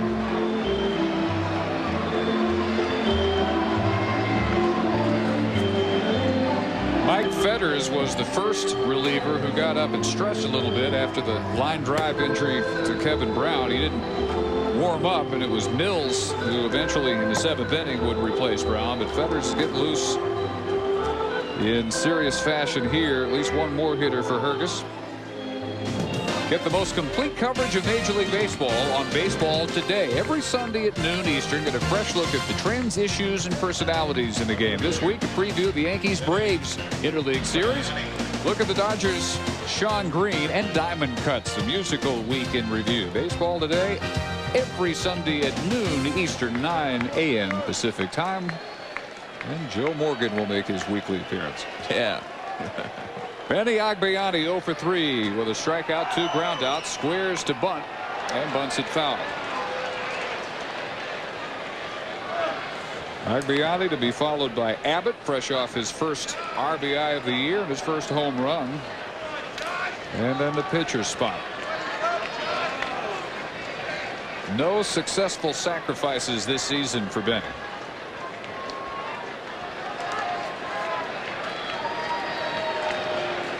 Looking to move up Ventura from second and Zeal from first with nobody out here in the ninth. Not bunting here, and he takes ball 1, 1-1. That might have been because he didn't like the way he squared around. As you mentioned, he doesn't have any sacrifices. And the pitch before, he didn't do a good job of getting it down. But Agbayani is a pretty good hitter anyway. Well, we mentioned started the series as a 300 hitter.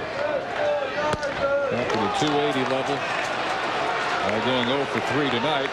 Fergus thought he had that one. He didn't. It's 2-1. And that's the pitch again that the pitchers really want. Is just above the belt, it appears, and that pitch is constantly called a ball. No matter what the rule book says. No matter what the rule book says. You're right.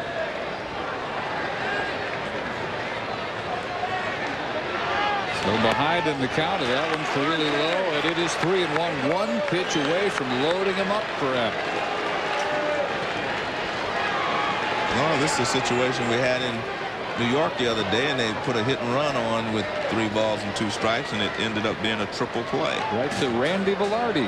Unassisted triple play. We're getting ready. Grzelcyk out there at second. Here's the 3-1. Pop foul, giving Chase plenty of room. Karros first out.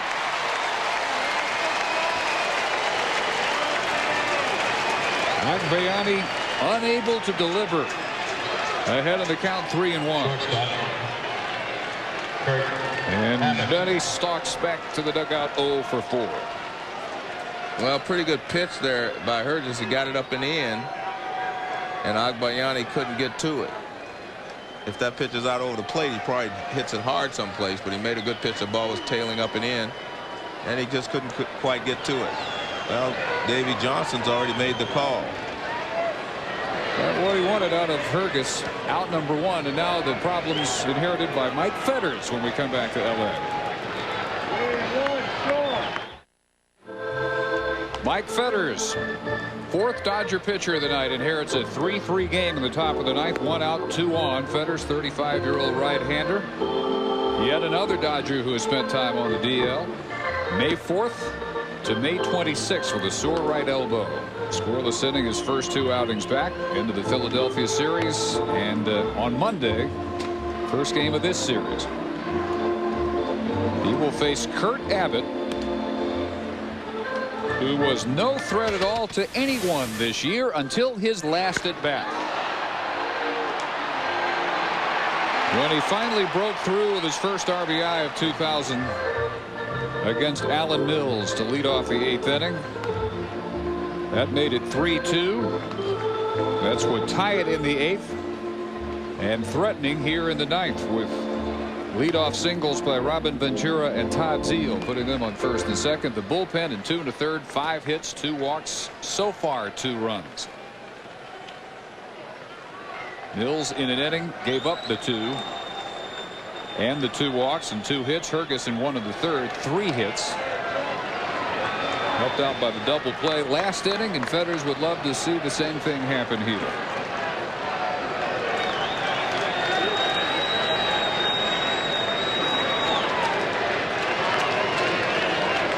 Jay Payton out to hit for the pitcher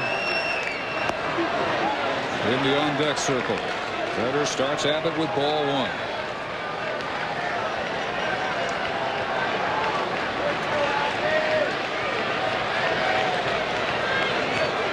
Diamondbacks have defeated St. Louis, so if the Dodgers get a win, they stay 4 back or in danger of falling 5 back.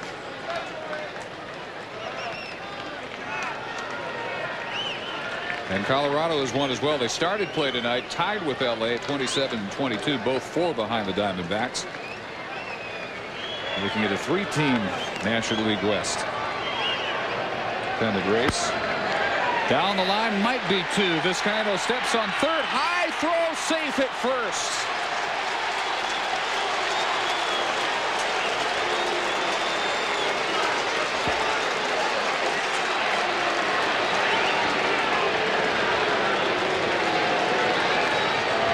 We welcome those of you who have been watching the St. Louis, Arizona game won by the Diamondbacks at Dodger Stadium. Dave Barnett and Joe Morgan, 3-3 game, almost an inning-ending double play here. Vizcaino with a high throw after stepping on third to retire Ventura. Abbott is aboard. Zeile moves on to second, and 2 outs in a 3-3 game as Jay Payton steps in. Man, that's a tumble at first base. When we began tonight, we had a great pitchers duel going. Kevin Brown against Mike Hampton. Brown took a line drive on the shin off the bat of Edgardo Alfonso for the second out in the 6th inning. He threw 1 pitch after the injury, got Mike Piazza on a ground ball. That was it. 6 innings, 1 run, 3 hits, 5 strikeouts for Brown. Mike Hampton went 7 innings, 5 hits, 7 strikeouts, and allowed all 3 Dodger runs. 3-8-1 New York, 3-5-0 LA. Pinch hitter Jay Payton bounces. Vizcaino handles the in-between hop just in time to get the force at second. And Fetters comes in and does a terrific job of erasing a major Met threat. And we go to the Dodger half of the 9th inning, still tied at 3.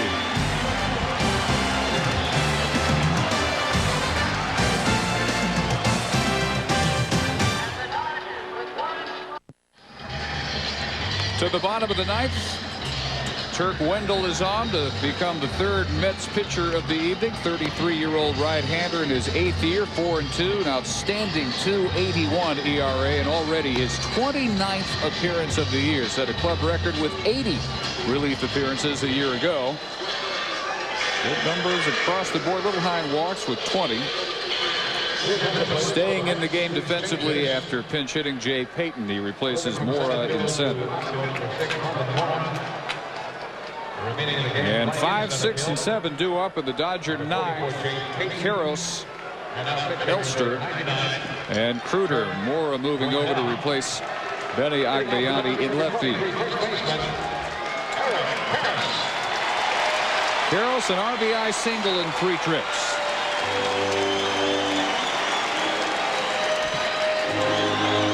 Been Grzelcyk with an unearned run in the 6th off Hampton to, at the time, make it 3-1 Dodgers. Mets have come back against the LA bullpen. Let's get to the strength of their bullpen. Turk Wendell, first pitch to Karros is ball 1 just outside. 2 sliders, a hard, sharp breaking slider, and a little softer one with sinking action. They'll ring him up on the check swing, 1-1. But there's no doubt that Karros has the ability to hit the ball out and end this ball game. And he went up there at a second pitch looking for something that he could drive. Thought he had it there and sends it back to the screen. Well, if he would have thrown those pitches in reverse, he probably could have had smart pitching there by Wendell. He came back with a breaking ball after missing with the first breaking ball. Well, tries to sneak one inside and just misses. 2-2. One perfect inning from Pat Mahomes with a strikeout in the 8th. Wendell right back. The 2-2 swung on and missed. Coming up next, the NBA tonight with Jason Jackson, Fred Carter, and Easy Ed Pinckney tonight. And they'll look in on the Knicks and Pacers Game 5 in the Eastern Finals. Dr. Jack Ramsey will lend his analysis and a preview of Game 6 between the Lakers and Portland Trail Blazers in the Western Finals. And not many out here expected to have to watch. But the Blazers pull the upset here. Deep drive by Elster. Way back left field. Gone. Dodgers win it.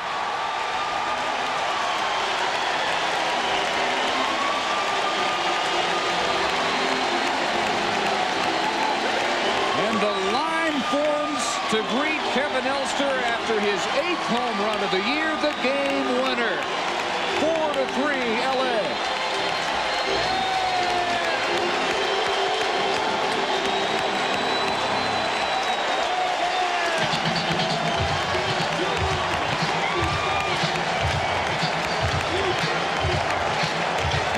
Guy that didn't think he was going to be playing this year, he's already had a career this year. He's had a great season so far. That's his 8th home run of the year. Kevin Elster talked the other day about the feelings that you simply can't replace when you lead Major League Baseball. He went through those last year. This is what he missed most of all. Best feeling any baseball player could ever experience. Bottom of the 9th, game-winning home run. No chance for Mora. Sailed into the Dodger bullpen. And the Dodgers take the series 2-1.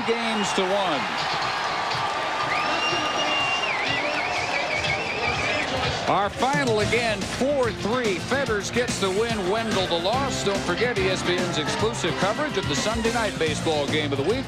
The Arizona Diamondbacks and the Texas Rangers Sunday at 8 Eastern. Coming up next here on ESPN2, the NBA Tonight. It's been a presentation of ESPN, the worldwide leader in sports. For more, log on to ESPN.com, part of the Go Network, go.com. For Joe Morgan, Dave Barnett, so long from LA. Dodgers win it.